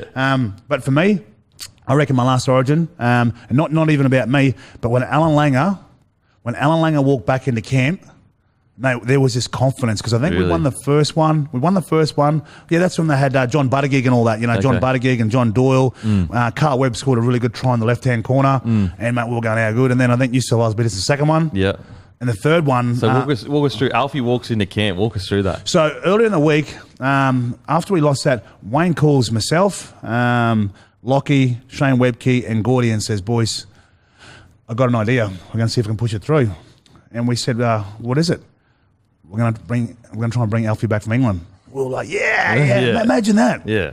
You bring in like one of the greats of all time. And even at that age, we knew Alf's role was just to walk into camp and just do what he does. Yeah. He didn't have to try and like carry the team. But to see a guy at 35 or 36, the way he walked back into camp, there was such a confidence through the team, And mate, only Wayne Bennett would think of that in Queensland. I know people blow up, but it was unbelievable. It was like, and then in that game, did you see? I think when he scores a try in the right hand corner, I'm trying to pick him up and kiss him. He just does things like what he's going to do, but he can still do it. Absolutely. Like they do video sessions. Like Alfie Langer, he's gonna step, he's gonna swivel under your tackle, all that kind of stuff. And yet he's going to look to grubber. His short kicking game is going to be incredible, and you still can't stop it because he's so good. But he was tough as nails too. You know what people don't understand is he set a stand for those little sausage dog legs that he's got. Mate, when we were doing like shuttles and that, he would be up there, like, it wasn't in the middle, he'd be up in the middle to the top. He wouldn't be in the bottom. Yeah, wow. Mate, I'm telling you, like, mate, you used to do those 8K runs, he'd find himself in the middle of those 8K runs at the Gap. I didn't mind that when we were younger, but when you started putting on the weight and that, like, the big legs and that, mate, they become... I was always good because I was light, so of course. Walking the park for me, but the forwards, bro, and the big boys like yourself. Yeah, but Shane Webke, mate, he was always in the top 5 or 6 people. Yeah, he's a bit mental there. Yeah, in a good way. He's a bit tapped, but it's good, mate. He's very smart, articulate, but he loves it, mate. Like, mate, another level. He's just one of the most mentally tough footy players I personally have ever trained with. Yeah, I agree. Okay, so then you decide to go to Union. Is this it? You go to Leeds Tykes? Yeah, no. So I had an off season. I had an off season there. 89, 80. Yeah, but Eddie Jones actually calls me after 2000 grand final. Yep. And says, mate, he goes, and don't forget, I've watched the 99 Wallabies. Okay. Okay. So we've all got egos, and don't forget it. 9 years of Broncos. I've been a part of 4 premierships, won 3. So did you kind of feel like you'd achieved what you wanted to achieve? Yeah, and don't forget, when I was growing up too, I watched a lot of the All Blacks. Okay. So I watched your Josh Kronfeldts, your Zinzan Brooks, guys like Jonah and all that, and you watched Frankie Bunce and all these guys, Walter Little. So for me, John Kerwin. So for me, and I watched the Ella brothers. I watched David Campese. So I thought, I never thought too much about playing rugby, but I thought, imagine playing against South Africa. I watched the, it's an international game. Like it's. But after the apartheid and stuff and that. mate. Like, I watched that and I thought, mate, I want to be like to play South Africa over there. And don't forget, the Super Rugby at the time was going good too. The Brumbies were going good. You know, Queensland, New South Wales had good. Union back then was going great. So Eddie Jones was actually the one that called me and said, mate, would you be interested in coming to rugby? And called my manager, and I just went, I never thought I'd leave the Broncos, but but the Broncos had so much young talent coming through, and I just thought, you know what? Sometimes you need another challenge, and obviously it was a little bit about the money, but it was also about longevity. Because, mate, in rugby league, mate, your body, mate, you earn your money. Absolutely. So the opportunity came along to play rugby, and Eddie said, mate, I wanted to go to the Brumbies. So when I agreed to go to rugby, they said, we need you to go to Queensland Reds to maximise on your brand and the following. So, And so what was the phone call like with Wayne? Mate, you know what? Can I tell you? This is how good Wayne was. So when I spoke to Wayne, I said, Wayne, this is the opportunity. So the Broncos had offered me a 4-year deal at really good money. Because this was after the 2000 World Cup. I was lucky enough to get player of the tournament. And me in the match in that game, I think lucky enough to score 1 or 2 tries. But Wayne said, mate, you finally arrived as a world-class winger. Yeah. We want to offer you a 4-year deal. And so... And then Gordy and that, and they said, mate, you got to stay. We can win another couple of grand finals. I was going, this is after the World Cup. So we had a couple of days. I said, I'm staying, and then I get back and manager's talking to me. Yeah. And the figures are banding around. And then I just started looking at the rugby opportunities. And then I just thought, 4-year deal in rugby. Mate, there wasn't a promise to play international Wallabies. Okay. But then I had to go and play club rugby. So my ego wasn't that bad that I didn't think I could play club rugby. But I thought, whatever it took, it'd probably take 12, 18 months. And mate, when I went to the Queensland Reds, there were a lot of good lads. There was like, Toto Kefu, Daniel Herbert. But it was so different being across town, knowing the Broncos are doing their thing and just like having Queensland... a bit? Oh, it didn't sting me, but it was just so different, mate. Since '93, I'd been a part of the Broncos, and then in 2002, what was the combo like with Wayne? So this combo. So when I spoke to Wayne, I said, Wayne, this is the opportunities that I have, and he just said, look, we can't match that money. He said, but you've done so much for our club, you'll always be a Bronco. Okay. He goes, mate, go and do what you need to do. There'll always be a home here. Yeah. And you know what? I reckon at the time he didn't mind too much because you know what? There was two young star players coming through. You know what their names were? Hodges. And Lottie was already there. But that's what I mean. But Takiri was starting to step up now. Okay. So it was Lottie Takiri and Justin Hodges. Okay. So I think Wayne's smart enough to understand, okay, mate, we might have another couple of good years with you, and even though you're going well, but I've got these kids that can... Mate, no one thought that Lottie was going to sort of be gone the next 12 to 18 months. And, mate, Lottie, one of the great drills. Mate, ended up... Yeah, he was... You and Lottie are two of the best Bronco wingers, in my opinion. Okay, so you go to Union... What was that first period like? Did you miss league? Oh, yeah, I did. I mean, you miss the camaraderie of rugby league. Rugby union was such a different game. There was different characters, a lot of private school boys. Different culture. Culture. 100%. And they look, to be honest, they look down on the league boys a little bit, but no disrespect to that. I don't get it. I understand. What it is, public school, and that's fine. But I actually felt bad too because I'd signed such a big contract that, there was guys like Ben Choon and that were there, and there was other players that were there that deserved big money. But they were going, mate, why are you signing, leagueies and stuff? And but there was the opportunity there. But there was a lot of players there that were really good. That they took you on board. A couple of players didn't like you being there. They'd always a bit off it. Yeah, they would always call you like mungos and all that sort of stuff. Oh, really? And then every now and then they go, oh, mate, when you're on tour and that, they go, we're getting rugby league drunk tonight. Oh, okay. Yeah, but we're having fun. Yeah. What's this? So Leeds Tykes, what's that? 98 to 99. Yeah. So no, I had a little off season there, and then I played like 6 games there, and then is that league or union? Union. Yeah. So you were with the Broncos and they were okay with you playing at Leeds? Yeah. How did that come about? Well, just I think Wayne. I think there was opportunities there to for me to go there and play, have a bit of a taste of rugby, but also give me a bit of an off season to have some fun. And then I played two games for Leeds itself. So it was. I think Wayne wanted to let me. Well, Wayne was good because Wayne knew I was always thinking about doing stuff. So it was okay. Good, yeah. So he just kind of keep you fit in the off season, but also let you do your thing. I think. Okay, so. You go across to Union and you basically play for Australia within 12 months. About 12 months, Mark? 2003 when you played for Australia in Union? So 2002 was my first year. Okay. So everything that I did in 2002 was leading up to 2003. Okay. Because, mate, I was still nervous in 2002 because I had to learn the mechanics of the game. You have to learn the calls. And, absolutely. Mate, to be honest, like in rugby league, if you want the ball or if you want, you want to get kicked to you, mate, you call, you got to call, Absolutely. You call, grass. You just go in and you just you just go bang, Mate, in rugby, everything, it's like chess. Everything's got, a position on the field or whatever. And, Yeah, it was, mate. It was different for me, mate, because I'm not a patient person. Yeah. Like, if I want the ball, if I see something, if I see, the first defenders are a little bit lazy, and I think I know that I can get him laid off the left foot. I'm going to go bang, and then go through the middle. But then you sit in the pocket. You have to wait. You have to be a decoy and stuff. Yeah. And mate, it didn't sit well to me. And to be honest, I just didn't have the contact. I didn't get the involvement that I would have liked, and I certainly didn't have a kicking game. And that's no one's fault but myself. Yeah. So I run it a lot too. Okay. But I wouldn't get turned a lot, which was quite good. But when I got caught at the bottom of the ruck a few times, I had a lot of flankers just, mate, making loving it. Oh, of course, dropping mate. the elbows. Mate, my elbows were caught sometimes. And I just bang. Wow. It was. Wow. Yeah, mate, it toughened you up a little bit. And I was getting into a lot of scuffles or melees or whatever with a lot of forwards because, mate, that comes with that, the high sort of paycheck and profile. Yeah, absolutely. I think I played sevens in 2002. There was me, Matt Rogers. There was a guy called Tim Walsh who was, the women's coach when they won it. Yep. Walshy and that. Tim Atkinson. We had a good side and it was so different. Like, we played New Zealand in the final, and Matty Rogers killed it. He went great in Union. He's such a natural, but Matty's that athlete who's good at anything. You know that. And at the start of that game, I must have made a mistake in that game. And this sevens rugby player, mate, because it's New Zealand sevens, they're very good at what they do.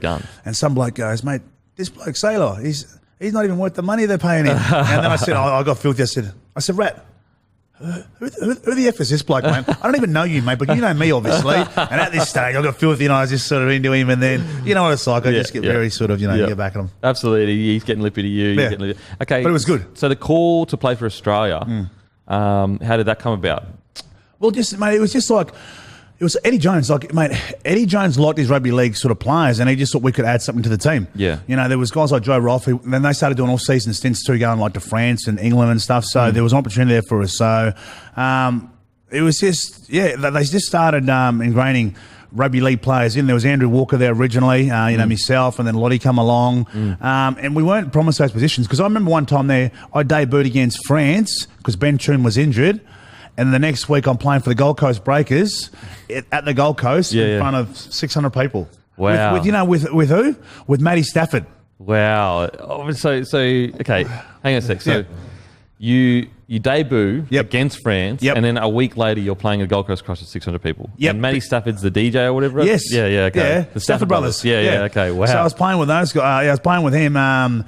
Because that's what happens, and there's no like NRL, so it's like it's. And then I think Ben Toon came back, so and I didn't get dropped because but there was an opportunity to give me to run against France, but I think the Tri Nations started then too. So was it over in France or in Australia? No, it was in Australia, in Melbourne. Yeah, and there's a really good picture. If you look hard enough, there's a good picture. Kathy Freeman comes in to say hello to me because Kathy was in Melbourne at the time. How good. So, it was so good, mate. What was it like looking down and seeing that iconic Wallabies jersey and you're wearing it, Well, it was just, mate, it was like, it was funny because it was just so different to wear that yellow jersey. I'd seen some of the greats wear it, the Yellow Brothers, I saw, Cam Peasy, guys like Tim Horan, who I always respected and appreciated. Watching those guys like Toto Kefu, and knowing that jersey, for me, playing against the All Blacks and against England, they're the games that you want to play against. So for me, it was a proud moment. Yeah. I've got to tell you, even playing against France, you didn't realise how athletic they were. Yeah, I played a guy called Cedric Haymans, who was like just light. He was like you, light footwork. And one thing about the rugby boys, they always take the sidelines. Okay. Like, you don't realise they'll take it. In rugby league, they don't, unless you're really quick, unless you've got some space, you won't take it. Okay. But they didn't. They don't mind taking it. Yeah. Okay, wow. So you were a gloves man as well. Yeah. Walk me through the gloves, bro. Boy, what do you reckon, mate? I just, mate, I'm just different, mate. You know what? I'm that guy. I was that guy at school who wore braces to the school dance. Like fluoro braces. I wore overalls to a footy game one time. But how did it happen? Like when you first put the gloves on, like what was were you just like, I just want more grip, or? No, I saw it. I thought it looked good. I love it because I remember it. I know. I thought it looked good. I just thought, mate, I wasn't even getting paid to wear them, but they'd ask you because we'd have them in the guys, the trainers would go, mate, the gears should go, mate, do you want some gloves? Yeah, sure. So then you just get them to match you. Yeah. But I've got to tell you a funny story. The long sleeve jerseys? Yeah. I only wore the long sleeve jersey once in Ireland. So he played against Ireland. It was -7. It was 2002, my first series. Yeah. And I wore this long sleeve jersey because there was me, Steve Larkham, and someone else. And the only reason I wore it was because I saw David Campese wore it, and I saw someone else wear it. And I thought, oh, it looks good in a long sleeve jersey. He's like the goalkeeper. And I thought, I'll just wear it because, it looks mad or whatever. I'll get cold. Anyway, I wore it, and I reckon that game, and the water came up past my ankles. It was the old Lansdowne Road. And it had the gloves. Anyway, at the end of the game, Eddie Jones pulls me aside and he goes, if you ever wear a long sleeve jersey again, you will never play for the Wallabies again. That was absolutely disgraceful. I think I had 3 carries, dropped 1 ball, missed 2 tackles. Yeah, I would have been negative 10. And it just, mate, it was just so cold. Like it was just, and like they kick into the corners. And you're from, central Queensland, nice, beautiful weather. Yeah. Oh, fuck. You know what's funny is I can relate to a much smaller degree. I didn't realise how much weather would impact me until I went to New Zealand. Yeah. And it was constantly cold. Exactly. And it messed with my head. I was just like, wasn't in the game as exactly. much. Yeah. Okay, so you played in the World Cup, correct? Yes. So what was that like? Was that do you think was that one of the best sporting moments for you playing in a World Cup? Yeah, I think it was because being at ANZ Stadium in 2000, and don't forget in 2003, mate, you're playing a home final against England, wow. The arch enemy. We knocked off the All Blacks the week before. Wow. You know what I reckon cost us a little bit too is we played the All Blacks on a Saturday night and it was like 26 degrees and it was humid and we were wound right up. And then people didn't expect us to make the quarterfinals. I think John O'Neill at the time said, look, we're not playing that well. So the more the public sort of, not the public didn't back us, the more people thought we wouldn't go deep into the finals. The more we just sort of galvanised us. Absolutely. And, when you've got a leader like George Gregan, it certainly helps. Absolutely. Okay, so the week before, you're standing there in the haka, and as you said, you'd grown up watching the All Blacks. What was that moment like for you, seeing the haka across from you? I'm sure you can still remember it. Of course, mate. You always remember it because this is why you play these games. And, I was watching the All Stars a couple of weeks ago. Yep. I think the Māori haka is one of the best I've ever seen anywhere around the world. Mate, I was sitting there just going, man, I had tears coming out because I love what the Indigenous boys of war dance, but I just saw how much it meant to the Māori side. So for people to say, I know that they shouldn't be doing this and whatever, mate, do you understand what it means to not just to the players but to the game? Absolutely. And we need to appreciate that and respect Absolutely. Oh, mate, such an integral part of the game, especially when like 50 to 60% of our players now are either Polynesian or Indigenous. That's right. Yeah, that's right. Like, I think you're right. I think 52% are Polynesian, and I think 12.5% are Indigenous. Yeah, which is crazy because the Indigenous population in Australia is only 2.5%. Yeah, it shows you how incredible their athletes are. They're overrepresented in the sense of, if you were to look at it, they should be much less, but they're so good that they're more. But okay, so you're looking at the haka. Is there anything you remember from that game against New Zealand? Just like looking at guys who I've grown up. Like there was Carlos Spencer there, who I've always enjoyed. Because he was like. Was Carter there as well? Dan Carter? I don't know. Dan Carter was in 2003. Okay. Yeah, but it was funny because there was Leon McDonald, and I think for us we were lucky because Tana Umanga. He was injured, so they left him out. Wow. And so for us, when you have someone like Tana there, he gives you confidence. So, 100%. Mate, when they didn't pick him, we were like, Tana's not playing. Wow. And mate, they had a pretty fair side still, but I remember what set the standard in that game. So watching the haka on that, like, mate, you're getting goosebumps. You're going, how good's this? Like, we're on here. But, mate, the vibe, it wasn't like you're playing a home test match, but it was a World Cup, and you just knew there was so much at stake. We win, we're playing the final next week. Anyway, so... as the game started, mate, I remember early in the game, we just came at him 100 miles an hour. We're aggressive, and Eddie Jones wanted us to sort of manhandle him a little bit, and Lottie started and did what he did. But then I remember Carlos went for the big play. Right to left, big play. Sterling Mortlock just read it as mate, he was gone. Yeah. And, mate, I got off late. I mean, no one was going to stop him because there was Joe Rocococo. They had some pretty fair wingers. Wow. Dougie Howlett. And then, mate, mate, he could finish, couldn't he? Wow. And then, mate, bang, he's gone. And then I just remember the emotion, and that set the standard for the game. Yeah, wow. Yeah. Okay, so you win that game, and then you play. Was this the Johnny Wilkinson? England side just kept kicking and shit. So England only lost 2 games over like 2 years home and away. They beat us. They beat us here. Okay. They beat New Zealand over there.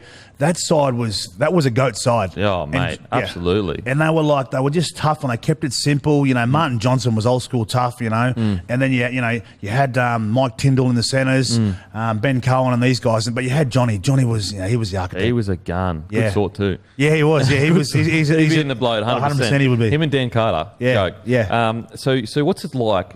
As I said before, like you're a young kid from Central Queensland. Yeah. now you're lining up for a Rugby World Cup. Yeah. You know, everyone around the world. This isn't just like league. Obviously, is big. I love league more than anything. Yeah. But Rugby World Cup final, that's a different. Yep. That's a different ball game. That's an international, stops the world, most of the world, and watched. Yeah, but you probably don't really fully appreciate it until you started. I started touring, playing Argentina over there, playing Ireland, playing Scotland. You know, mate, I got to meet Nelson Mandela before a South African match. You know, so then mate, imagine me and my mum and dad saying, "I got to meet, you know, Mandela." Like, you know, got to, you know, mate, you're at functions, and then you're sitting across from Kate Middleton and Prince William. You know, you're meeting Prince Harry at the cargo bar. You know, because no way. Yeah, Prince Harry around the World Cup when we lost, we were sad that night. And the next, so you night, lost the grand final, and then you're hanging out with Prince Harry. Yeah, virtually. He was with his mates having a good time, and then we were at the cargo bar the next night. Like, that'll surprise you. So we're all out and about, and mate, you got it because we were under that much pressure. And don't forget our base camp. Well, where our base was in Coffs Harbour. So Eddie Jones was so good. We'd go bang Adelaide, bang, you know, Brisbane. So but like, what do you remember from the World Cup final? Oh, just. Mate, you know, we were just so close. We started off slow. Lottie scored in the left-hand corner. Robinson scores in our left-hand corner. It was just a wet night. It was wet, miserable. It was typical English conditions. Yeah. And, mate, we clawed our way back into the game. And just at the end of the game there's Johnny. It was set up for Johnny. You know, we were hoping Johnny missed it. We had our chances and we just didn't take it. And it was for me, it was the hardest one because I'd lost some Origin series, but this was like I never lost really test matches playing for Australia because you play New Zealand and England like Great Britain and that, but this was a bit different, mate. This is like this was a World Cup. This was the only one this was the only jigsaw piece that was missing from like everything that I've done, you know. Tick the boxes kind of thing. Yeah. And so close, but yet so far. But look, the right team won. I got no doubt. I thought England, they were great. They deserved to win it. They were quite humble. But you know, the rivalry between Australia and England. Do you remember anything specifically from the game, like a little detail that it was just like sticks in your head for some reason, or not really? Just the game is more a general feel. I just remember like. They just seemed to like power through early. It was like such English conditions. But I remember that moment because I'd actually got replaced in the 70th minute and Joe Roth come on because, mate, Rothie's that sort of guy with that skill set. Yep. But I just remember how they just kept setting it up for Johnny and that moment. I just remember that it's like when you see Origin and then Cooper Cronk kicking that field goal or Smithy, and it's just like slow motion. As he set up, you go, no. Yeah. And it's just going and it's sailing through and just the English crowd and then like them, Fuck. Yeah. I remember watching the game just going, fuck this. I wish kicking wasn't such a big part. We'd win. But that's his skill set. That's why he's so good. And to make it, and he was a good bloke. To be honest, was he? What made it better? What made it worse? He was such a good bloke. Yeah, you want to hate him, but you can't. Yeah. Okay, so so the World Cup, and then so you tour after that for quite a few. What year was the World Cup again? 2003. 3. Yep. So you stay playing union for another 4 years or so. No, I only played till 2006. Okay. So I go to the Waratahs, yeah. Yeah. So what stands out for you memory wise in those next 3 years? Look, I think 2006. I think 2006. I start to learn how to play rugby. I start to understand the mechanics of rugby. It's taken me 3 years to get to this, and I'm thinking 2007 World Cup. And I signed at New South Wales, and I probably didn't realise the magnitude of swapping from a Queensland team into a New South Wales team, especially because I've been a Queensland boy my whole life, and I've always liked Queensland. We hate New South Wales. Yeah. And just remember when I went back to play against Queensland Suncorp Stadium, and they're all Wendell's all wanker, and even players I used to play with, guys like Drew Mitchell and all these guys. It was such a different dynamic. And, and the crowd, the crowd that always supported me, they rock you. Sailor's a wanker. But it's villains, heroes, and villains. Part of the game. It is, mate, and I embraced it. Yeah, 100%. Okay, so and then obviously, is it 2006? Yep. No, 2006. Yeah, trip to South Africa. Yep.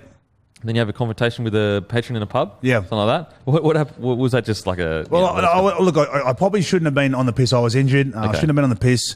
It racially said something to me, but mate, I was injured. I shouldn't have been on the piss anyway. And as I pushed the bloke.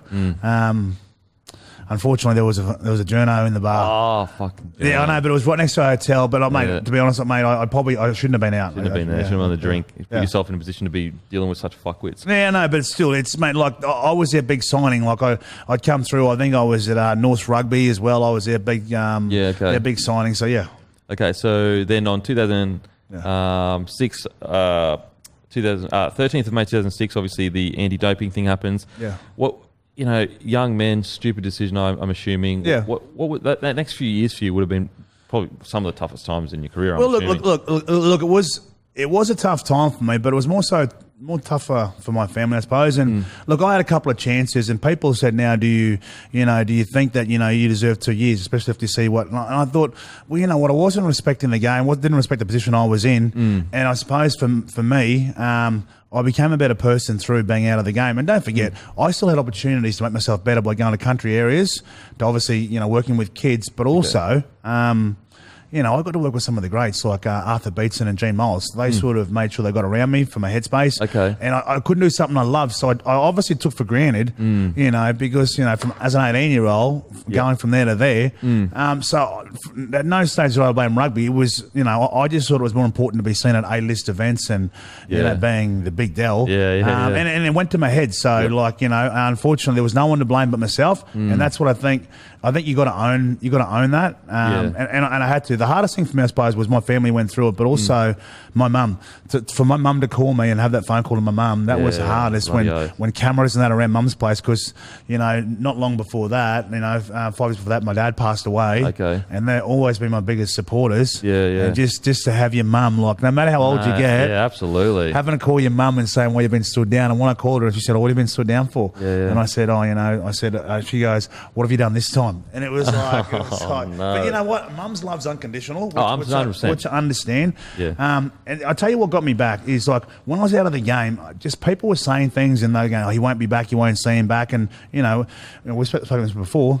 And this is why rugby league, I always respect rugby league. And even the players who get in trouble, I'm not going to judge those players because, mate, you've seen my little rap sheet. Like, I've got a fair little rap sheet there. But rugby league gave me a second chance. But I had to go to Moree, I had to go to Cairns, I had to go to Mornington Island. And for guys like Gene Miles and Arthur Beetson to say to me, "We know you're a good person, but you made a mistake, but we're going to back you and you can come back." And that's why when I went to the Dragons, I played at Shell Harbour, I played at Burleigh Bears. And every now and then when they had the old boys singing, I take some boys go, "Did you play at Burleigh?" I said, "Yeah, mate, I had 3 games at Burleigh." But then that 3 of the best games of Burleigh's history. No, but the good thing for me was sometimes to do something that you love, and don't get me wrong, I still got to do other stuff. Like, I don't know if people don't understand this. I got to do Treasure Island, New Zealand. I got paid to do that. I got to do Dancing with the Stars. I got to do other corporate stuff. So really good experiences. Yeah, but I still had that. But then I didn't do what I love doing, was play sport. And also, what it's like, you lose that camaraderie. Yeah, bloody oath.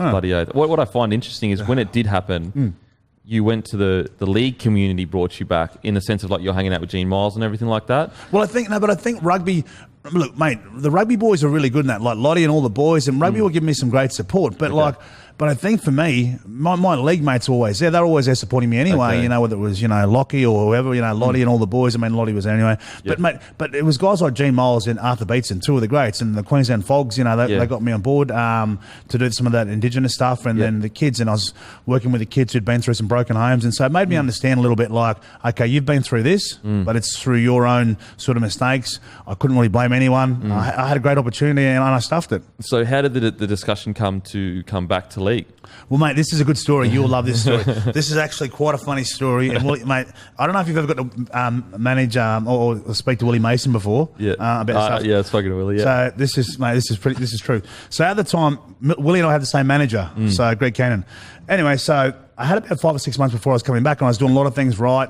Starting to train. Actually, I was training with Jock Athletic out of Cronulla. So I was doing sandhills and that. You know how bad sandhills are? Oh, torture. So bad. So I was going from Clove Valley to the sandhills, and then I was doing some weights and working with, doing the track stuff out at Sylvania. Anyway, so Willie calls me and he goes, "Mate," he goes, "there's a good opportunity to come and meet some of my sponsors." He goes, "I've just bought a bit of property up at Mission Beach." And I said, "Oh, okay." He said, "Mate, I want you to come along, have a bit of time away." Yeah. I said, okay. I said, "I'll see." Anyway, so I said, "I'll come along." He goes, "Mate, it's all sorted. We'll have some drinks." Anyway, so, mate, one of the great pictures. Anyway, so we jump on a plane, we go up there, go to Cairns, Mission Beach, and we're driving down there.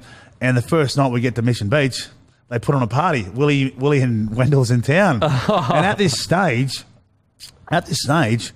Willie's just gone from the Bulldogs to the Roosters, or about to sign the Roosters. So there's all this.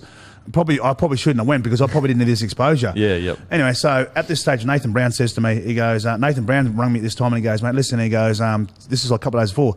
He goes, "Mate," he goes, "how would you feel about coming to the Dragons?" I said, oh, mate, I'd love to come to the Dragons. He said, well, mate, he said, I asked a few of the boys here, Ben Hornby, Dean Young and all this, Matt Cooper and that. He said, Ben Craig goes, I'm thinking about signing Wendell Sailor. What do you think? And the boys go, mate, I'd rather you sign the big bastard than play against him. Yeah, absolutely. So all the boys were keen for me to go there. So for me, I enjoyed that. Now, I was still 32, 33, but they wanted me to be a part of that culture. Yep. And I'm always respectful to the Red V for having me, a young bloke, being part of that team.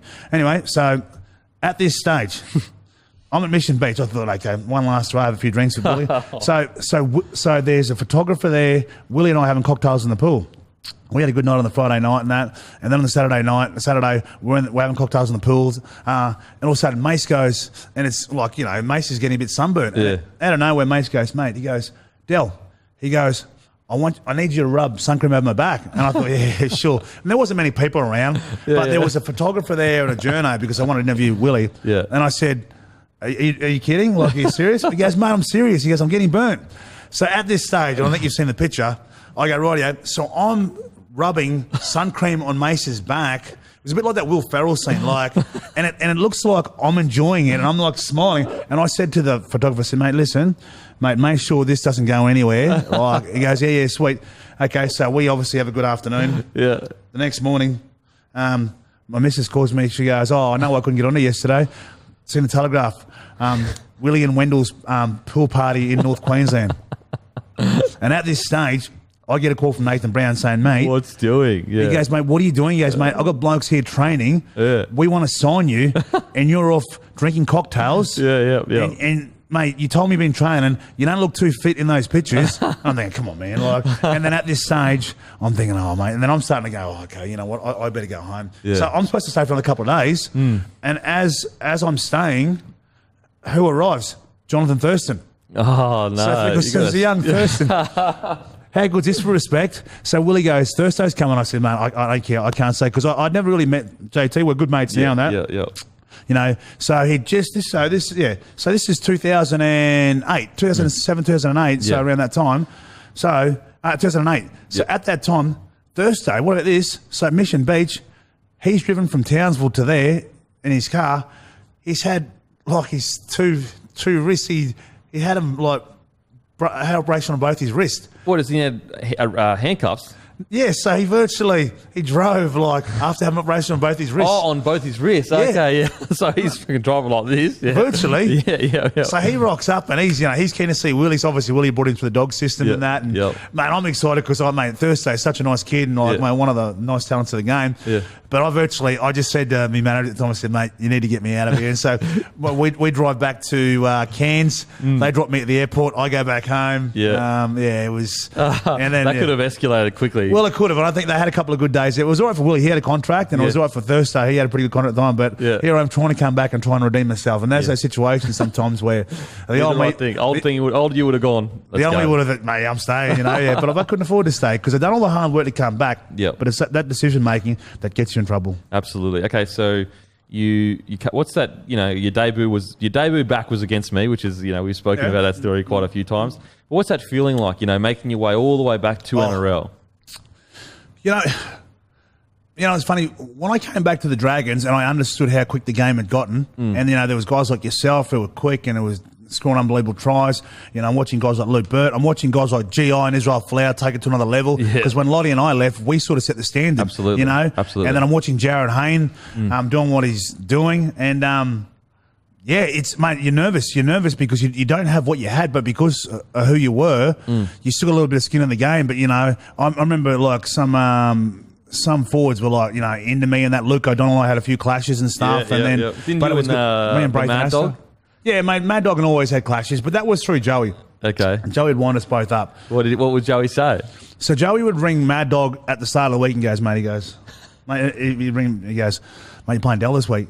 He goes, yeah. He goes, mate, I didn't want to tell you, but Dell's just going, he can't wait to play you, mate. You're his little bunny.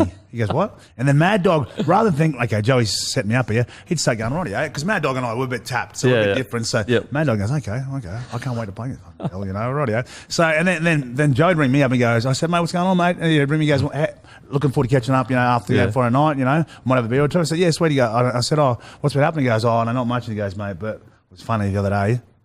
Mad Dog was just talking about how how he's going to terrorise you, like that time he stripped the ball out of your hands and stuff. Because there's this video, you would have seen it, mate. I'm so good. Lockie saved us in this game. ANZ Stadium, I'm 15, 20 metres out. Mad Dog sort of got me in tight. I try to throw him off, which I've done 9 times out of 10. But because Mad Dog's so strong, he's ripped the ball. Yep. And he's gone 85 metres. Probably the most embarrassed I've been on the field. Wow. And he scored this 85-metre try at ANZ Stadium. And it wasn't until Lockie saved me at the end. Lockie gets the ball, 2 passes wide on the outside, and we win the game. Yeah, wow. And so Joey would just stir it up. And then Joey would stir it right up. And even sometimes, because there wasn't mobile phones back on those days, Joey would leave a message on me and say, mate, call me at the Merriweather pub. Oh, really? Yeah, that was serious. And you call the pub, you're like, hey, mate, Joey. Yeah, is Joey there? Yeah, it's just, mate. No, Joey, I know Joey and I have been mates for a long time, and he's always been, even through tough times, he's always been there, mate. Matty Johns has been great too, Both Johns boys have been good to me. How good's that? They stir you both up and create this rivalry that didn't really exist before, but now it exists. But that's what, mate, Mad Dog and I get along. We've always got along, but it's funny, the rivalry that people think we hate each other. We actually we do a lot of functions together, and there's always that mutual respect. Absolutely. And... yeah, it's just but mate, he was good. He was probably the only player that as in a winger, that could match my power at that stage. I've seen the wingers over the last 5-10 years. I've seen Josh Adokar to do what he was doing last year in the finals. He was taking runs, pushing through and pushing. He was powering off forwards and pushing 5-10 metres away. Oh, absolutely. And he's only 88 kilos or something. I know. Yeah, and then he's like, he's look, man. And I love the way that Semi Radradra, what he was doing. Brett Morris Brett Morris to continually what he's doing and evolve as a player. Remember that? I think there was that game he made 2 tackles in 1 movement at top speed. Yeah, yes, I remember that. I think it was Eels maybe, but incredible. Mate, I'm just seeing some of the young wingers like Bron Toto and that. So I sit there and I try not to compare eras, but I just like what I'm seeing evolve. Yep. Okay, so you, 2000 and... Yeah. So you're one of the 4... So 2009, you're actually one of the 4 nominees for Dally M Winger. So, that's got to be special to you to think that you'd come back at 32 years old, 30, around there, and still be considered one of the best wingers in the game. Yeah, look, I think, the way that I played that game, I didn't have the pace that I had, but I still was able to finish and use my power to the right, I suppose, the right spaces. And I reckon that team that we had complemented, because I had both Scott and Sowie on that right-hand side with me. So Sowie was really good for me. Sowie will take a lot of that credit, and so he should. But both Scott was great for us too on that right-hand side. But for me, at the end of that year, you'd like this. Sometimes you got to be careful who you sledge. So we played Parramatta in that 2009, that final series. Anyway, at the start of the game, mate, I'm pumped up. We're at Cogra. It was a final. You have to be careful. Anyway, I'm one off the ruck, and mate, Jared Hayden always got long Hainsey, and I always loved the way he played. I've gone bang left foot, went straight at him, and then I sort of half pushed through, and I sort of said, I'm coming at you all day. And he goes, bring it on, Del, which is, I love it. It's good. Absolutely. So anyway, we kept going at each other all day. Anyway, you love this. At the end of that game, on the left-hand side, mate, where he's beaten like Dean Young, Jeremy Smith, he beat about 6 blokes, and you love this. As he's put it down, I've just gone, oh, mate, what can you say, mate? That try was insane. At this stage, he's getting love, and I've got my head down. He engages me and goes, hey, Del, not bad, eh? I said, I've got nothing, mate. It was that good, that try. Mate, it was incredible. One of the best tries in the history of the game. Unbelievable. Mate, you know what he's going to do, but you still can't stop it. Bang left. And then he was just so powerful through this. Absolutely. We sort of forget how good he was, Mate, totally. And I was saying to Wade Graham yesterday, he won Dally M 2009, 2014. In 2009, he won Man of the Match 7 matches in a row. Wow, Incredible. He was outstanding. So that try is all your fault for sledging him at the start. Yeah, I think so. But but I just think, mate, Parramatta on, because I think remember the week before they had 2 players out, and I think we beat them 30-0. Wow. But that's still, But that's, I don't mind. You got to be careful who you sledge. Wait, what Eddie come back? They're not all right, bro. You're like, you know what? That's pretty good. Oh, mate, I've even said to him, we laugh about that. Yeah. So your last game was the Indigenous game. Yeah. Was that planned or? So I've got to tell you this. Yeah. So that game, 2000. So around that Parramatta game, so there was a young kid called Jason Nightingale who was on the bench, and he was doing some good things playing as a utility. And I think Wayne had the respect for me that he knew I was a big game player. So I think Wayne's idea was, Del will get us through this year. I had 1 more year to go on my contract. And then we went to Brisbane, played Brisbane, and I think Dave Taylor tore us apart down that on our right edge, And at that stage, my timing had just been out a little bit. I just knew that I'd given so much and that it was time to go, and you'd like this. So it was about 2 weeks after the season finished. Yeah. And Wayne and I, once again, we had this conversation. Wayne looks at me, we sit there, and Wayne goes, how you feeling, mate? I just got nominated for Dally M Winger of the Year, top 4. And he goes, how you feeling? And I said, I think I'm right to go another year. And he goes, well, mate, you can go another year, but he goes, you'll be playing reserve grade. Oh, but I get it because for me, there's a young kid called Jason Nightingale coming on, and Nightingale was such a humble kid, but it was time for the change. And sometimes you need to be pushed and you need to be told it's time to go. I knew I still wanted to play, but my body couldn't have done what it's done. And so that 18 months I'd come back, I'd achieve what I wanted to achieve, you know? Yeah, absolutely. Putting mum and dad's name back and and finishing on my terms, and that was the whole goal. Yeah, absolutely. And then so when it was the right decision, Wayne goes, hey, listen, there could be an opportunity for you to play in the All-Stars. I said, what do you mean? He goes, I spoke to Neil Henry. He'd love you to be a part of it. Yeah. So that off-season, I still train with the Dragons part-time, and I still had to keep myself fit. And at this stage, I was still going to the Melbourne Cup, going to the races, doing the promo stuff and that. Yeah. But then I had to keep myself fit enough to play in that All-Stars. So going to camp, you know, Sam Thaiday, Scotty Prince, playing with all these guys. And then for me, JT, it was unbelievable to play with JT and just to play, you know, in that Indigenous team. Preston Campbell, who's someone I played against, someone I admired. And don't forget, that first NRL All-Stars team, it had Lockie, Cameron Smith. Oh, it's crazy. It had the Morris boys, I think. It was a crazy team. It was a crazy. So the didgeridoo try celebration, how did that come about? I'll tell you what happened. So when we're in the dressing sheds, we're all getting ready, and mate, Thursday, mate, it's funny watching Jonathan Thurston switch onto a game, mate. He reminds me of Lockie, mate. He's got those Lockie sort of qualities, you know. He's fun when he wants to be fun, but when it's time to switch on, anyway. But he engages me about 40 minutes before the game, and he goes, Dell, if you score a try, and don't forget, at this stage, I hadn't scored in the last 7 games, like for the Dragons. Like, mate, I was just dry. So he goes, if you score a try, he goes, how about you pick up, you know, the corner post and play it like a didge? Yeah. And I said, I'll have a think about it. And I walked away for 20 seconds. I looked back at Thursday and I went, rightio. Because at this stage, I'm not thinking I'm scoring, mate. Look, I'm marking Manu Vadavai, the Morris boys. Mate, they've got a gun side. I think Finchy and all those boys are playing. There's no way in this All-Stars match I'm scoring. Anyway, so at this stage, mate, Kevin Rudd comes up to me and he goes, hey, Dell, how you going? He goes, mate, you've been a wonderful ambassador for League and Union. I'm thinking, not so much at Union, but that's okay. So, the K-Rudd brothers me up. He gets me handy, brothers me up. He gave you the brother? He gave me the brother handshake. How good's that? Yeah, the K-Rudd. Okay. The boys are laughing. Anyway, as I'm running out, I'm happy because my mum's in the stand, my family's in the stand. This is the last time I'm going to play professional football, you know. I know it's the right time. You know, the war dance, we're doing all that. And then at the start of the game, I'm nervous because I'm on Manu as well. Manu's in his prime. Yep. And then when it wasn't Manu, it was one of the Morris boys. And I trained enough just to get through this game. And it was funny because my replacement was Jarrell Yowie. There was a young Jarrell Yowie, yes. Wow. So it was the right time for me. Yeah. So I knew it was the right time. So we had a really good week. We had a young Blake Ferguson in the team. So, mate, I knew it was the right time. Anyway, so when we go in the game, I've got to thank Scotty Prince for this. Scotty Prince looks at me. We're down their end, and Manu's like me and Lottie. Like, once you rush, it's hard to turn around for us big guys. Big boys. So Princey looks at me because he's seen Manu, and he goes, and as he comes up, Princey does what he does and puts a kick in. As the ball's rolling, you know what it's like. It's not no usual bounce up for you. It's that real yucky sort of bounce. Yeah. Where it's just going this way, and I'm thinking, mate. In my head, I'm thinking that little man's going, if I knock this on, this will be embarrassing. This is how people remember me.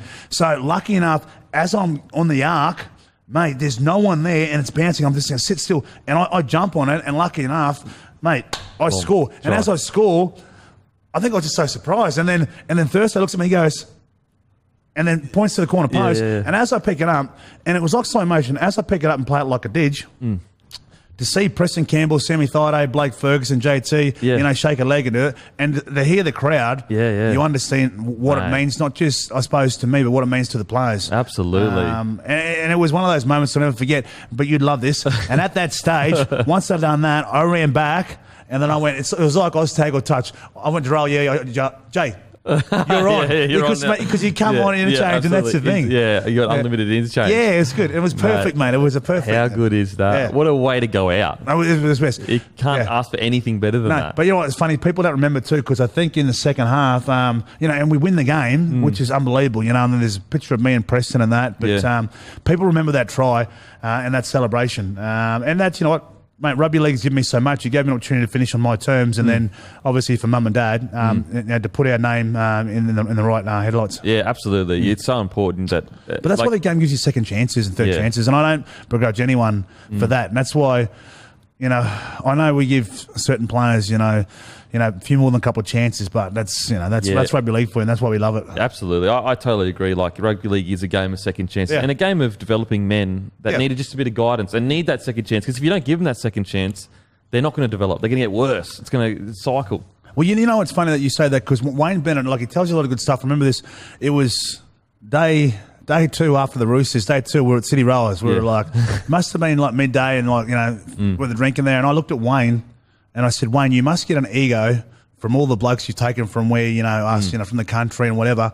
And he looks at me, and he goes, Dell, he goes, what my job as a coach or mentor is what sort of man you become when you finish football.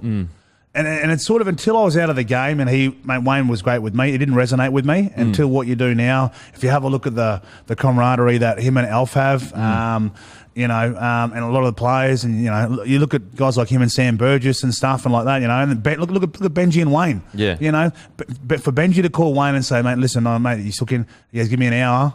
He goes, mate, we got a contract for you. It wasn't even about how much, but he knew what Benji could bring to the club. Totally. Yeah. I mean, the amount of men that the effect that he's had off the field is probably bigger than the effect he's had on the field, because there's so many men out there that may not be the good men they are today without his influence. Yeah.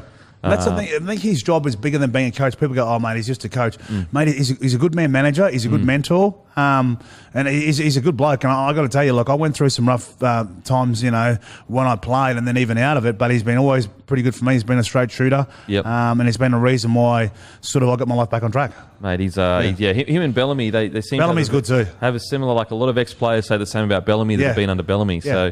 So, okay, so you retire. What's that first few years retire? So you retire, you go on Greatest Athlete. Yeah. You go on The Celebrity Apprentice. What's been your favourite reality TV show? Oh, mate, you know what? Did you do Survivor? Did you do Survivor? No. But you know what? I got asked to go on the recent one. I'm a Celebrity, Get Me Out of Here. Yeah. But no. Look, for me, I think, mate, it was good just doing the.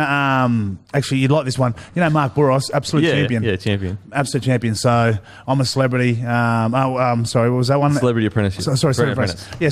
So I did Celebrity Apprentice, the one that I did. Mark Boros and Dave Gingell call me. You know, I just finished and I said, mate, this will be really good for you. You know, a bit like Bowie Ronnie, mate, you got to love doing that sort of stuff. Yeah. And I said, look, I don't know, because, mate, it's boardroom stuff. It's all this. And he goes, mate, I reckon it'll be really good. Yeah. So Dave Gingell calls me direct.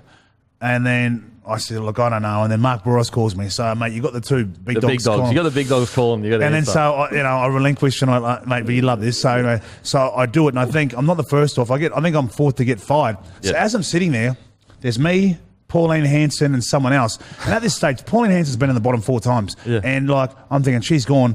And I was sitting there, sitting there, and he goes, well, I just want to say, Dell, you're fired. Mate, I was blown up. I'm thinking, mate, you'd like this. So, because you got to go back to your hotel room and all that. Yeah. Mate, he texts me and he goes, mate, he won't mind me telling this. He texts me and he goes, mate, really proud of what you've done, mate. You know, you should be very proud of everything you've done, mate. You're great. And I said, no, mate, my text back, I was still filthy. I can't believe you fired me instead of firing Pauline Hanson. And then I left it at that. And we always have a laugh about it now.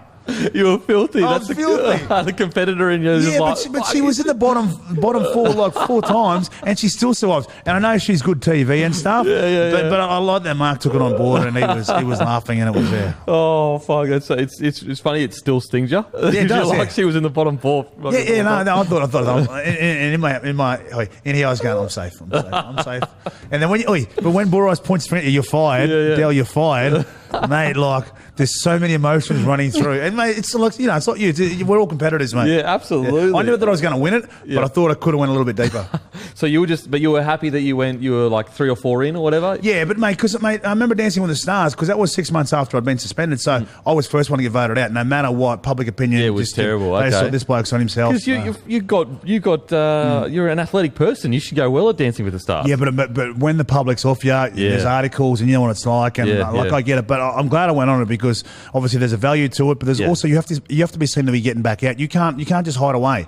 Yeah. You know, you've got to make sure that you get out there and just like I know it's hard. Like some players have been in trouble, and I respect the players that put their head up and go, mate. I don't think I could have survived in today's social media. Oh, I don't either. It's crazy. I'm serious. Because you can't escape it. No. You get tagged in it, you get censored. There's nothing you can do unless you literally just have no Instagram or Facebook. That's right. But then you're disconnected from what's going on. Yeah, I know. Mate, you know, look at Nathan Cleary. Like, I know that was so innocent, a young man. Like, my mate's going, who wouldn't do what Nathan Cleary's done? You know, and he had a cracking year too.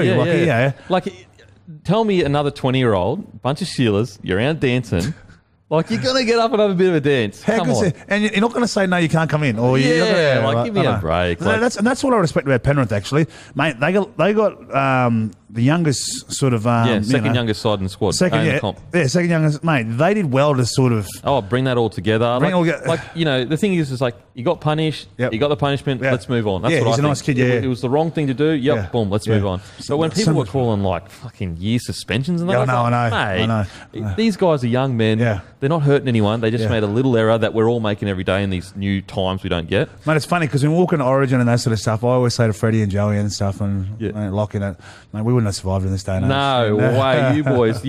Me seeing what your generation was like, fuck, we weren't even as bad as you. Like, we were pulled up and we were worse than the current generation now. It was a changing of the guard, wasn't it? Oh, my God. Especially at the Broncos, it was like the elite.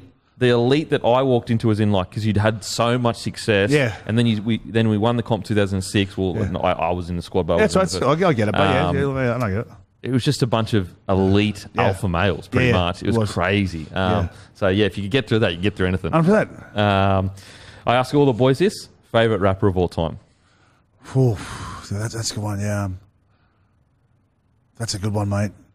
Favourite rapper. What came to your head? I'm going to have a guess. I'm going to say Tupac. I think it's Tupac for you. Oh, yeah. Look, I like Tupac. I'm trying to think... actually, you say Tupac, but you know who I used to love. I know he mightn't be a rapper, but back through my era, I used to be a little bit like quirky, mate. Shaggy. It wasn't me. Reggae kind of feel. Yeah, that reggae feel because man, I like Tupac and then I like Biggie and all that. I love watching that. But do you just like the fun stuff kind of thing? I do. Man, I don't mind the hard stuff. Depends on what personality and which person. But mate, you're right. But which Del rocks up? But you're right. Tupac's always been sort of there. I like the Tupac song. Yeah. Okay. So we'll go Shaggy and Tupac. That's the first Shaggy. No one's ever said Shaggy before. Yeah. And we're nearly 200 episodes deep or something. Really? We're fucking a lot of episodes deep. But what would you class Shaggy as? Yeah. Pop? Reggae? Okay. Reggae pop? Okay, who else there? But actually, you know who I used to love? Mate, Warren G. Yeah, Warren G. Regulators. Yeah. Remember that song? Yeah, they were good, yeah. Oh, okay, Warren G. Yeah. All right, I'll pay that. Favourite movie of all time? Oh, this is Shawshank Redemption. Yeah, that's the most common answer. That's the most common answer. Because I like that, but then my other personality likes Any Given Sunday. Yes, Willie Beeman. Yeah, but also... I can see a lot of Willie Beeman in you. But also Al Pacino's speech. Yeah, that speech. It's the greatest sports movie speech of all time. Mate, I record it many times. I played it for the World Cup. I played in big games. So that was your go-to speech before the big games? Yeah, just like, that inches speech. Yeah, we heal, Oh, man. Mate, it just gives me goosebumps. And the way he delivers it, he builds up to the yelling. He doesn't just start yelling at the start. Okay, so Any Given Sunday or Shawshank Redemption. Where do you, in 12 months' time, if everything happens perfectly for you, what are you doing? Oh, look, I love what I'm doing in and around radio and corporate stuff. I would love to be doing breakfast radio at some stage. Yep. I just, afternoon radio. I mean, you know what? It's funny. I always love doing TV, but I love Triple M. Let me be me. I think you got to find somewhere that people understand your, I suppose, personality. People let you be you, and you're comfortable. So when I rock up to work, I'm always excited. Whether it's Jude, whether it's Gus Wallen, but then when I'm calling the footy with MG and those guys have been so good because through a tough 6 months that I've had, always checking on me, and it's really good camaraderie. And I love when your bosses checking on you, see how you're going, Absolutely, and that. But it's 100%. Just. Yeah, but it's just something I love doing. And last couple of months, I lost a really good mentor and a manager of mine, Tony Connolly. He told me about 7 years ago. He goes, mate, radio is a good fit for you. I'm going, mate, radio. He goes, I like TV and I like the corporate stuff. And then he goes, no, this will be good. Yeah. So we walked in the door 7 years ago at Triple M, and mate, he was right. It's funny when you have people in your life who put you in the right direction. So I've got to thank him because, mate, I love my job. I just, you love being across it. It's made me a bit more professional than I wanted to be. But you understand, like the guys like Gus Wallen and Jude Bolton on our Dead Set Legends show, they make me better too. Did you play against MG at all? Yes, I did. What was it like playing against essentially New South Wales Gordon Tallis-ish? But I'll tell you, it's such a good story. So I remember when he was at the Western Reds, and mate, I played a couple of charity football games with him. I think Gary Freeman's testimonial. So I'd actually got to have a few drinks and that with MG, and mate, mate, he's such a big gentle giant, mate. He's an absolute champion. But listen to this. There was a young Shane Webke. We're over in Western Australia, and Webke was like, I want to test myself out against MG. Yeah. And MG was still firebrand, So Shane Webke, mate, and he'll tell you this story, Shane Webke, it's a true story. He runs this ball straight at MG, okay? Yep. Next minute, Shane Webke, he's getting helped off, because he was a young, and that makes you. Young bull. And I tell the story sometimes on Triple M, but and so MG just went at him and was like, all right, let's go. Yeah, mate, he just did it, mate. You get it, mate, you get it. Mate, look at Shane Webke, one of the greatest forwards to play the game. MG, you know what? I don't think MG knows himself too. He was such a firebrand, but I think he reckons he got sent on a few assignments that he probably wishes he wouldn't have gone on now because it didn't prolong his career. He was saying, mate, you're the madman. We got wound up and go, Yeah, totally. At least Gordon got wound up, but I think he had Wayne in his ear and he had some forwards around him who said, mate, pull him back a little bit. Yeah, because Gordon Tallis to me is like the perfect example of controlled aggression to an extent. He would go a bit far, but if you let him go too far, it'd ruin his game. Yeah. But he would give you so much... He would give you so much momentum. Mate, 95 Dragons, they took on the Bulldogs. Gordon Tallis was like 19 or 20 or something. I think I was watching it, 2021. Mate, he took on virtually the Bulldogs forward pack by himself in the final series. Wow. Mate, I was at home watching, and I'd known Gordy and his family through North Queensland because when we'd play the earlier rep games, under 12, under 13, Gordon played one after, so you'd play and then you'd watch them, and Gordon would always have the blonde hair, and then he'd always be raw bones, sort of, aggressive and that, but he'd always sort of after the game, hey, how you going, Gordon? Hey, how you going, Wendell? Yeah. Mate, so, he was, I love the raging I love playing with him, mate, as in a lot of those forwards that were good, Lazo and all that, and Webke and that were good, Petro, I loved the play, but Gordon was the one who I love playing with. And what I respect about Gordon too was when my dad died in 2001, he offered to carry my dad's coffin. Oh, wow. Yeah, so there was Wayne and Alf there, but Gordon understood that, and we were more than a football team, we were a family. Yeah. Mate, when you say those names, it makes me feel so humbled that I got to play in the same jerseys as you guys. It's just crazy to me. But it sets it up for me too. No, forget there was, you're right. It sets it up for me too, mate. You're right. Like Wally Lewis, Gene Miles. Gene Miles is one of my heroes growing up. Everyone loved Wally, so I'd like to go a bit of point of difference. Mate, Gene Miles, he played back row, he played in the centres, he was so tough, mate. Yeah. Mate, he was hard too, mate. Didn't mind throwing him, Old school. Joe Kilroy, Dowling, all these guys, mate, So I get what you're saying, mate. Chris Johns, mate. So, absolutely. Mate, don't forget. And then I walk in now, and I like looking at the current Broncos side. I was disappointed with them last year. I'm not bagging those kids because, mate, I was at the Reds for a couple of years, and we'd come second last and third last. Yeah. They're not trying to come last, and I felt sorry for Anthony Seibold, who was a good coach, but that's going to be part of. It's like everything that could go wrong went wrong. Exactly. It was just a tough time for the club, mate. Thank you so much for coming on, brother. Thanks, mate. Always enjoyed the way that you played. Always enjoy what you're doing for the game. Thank you, bro. I think, mate, bloke in the bar. It's everywhere I go, mate. You're killing it. So thanks, mate. Thank you. Boom. My man. Yeah.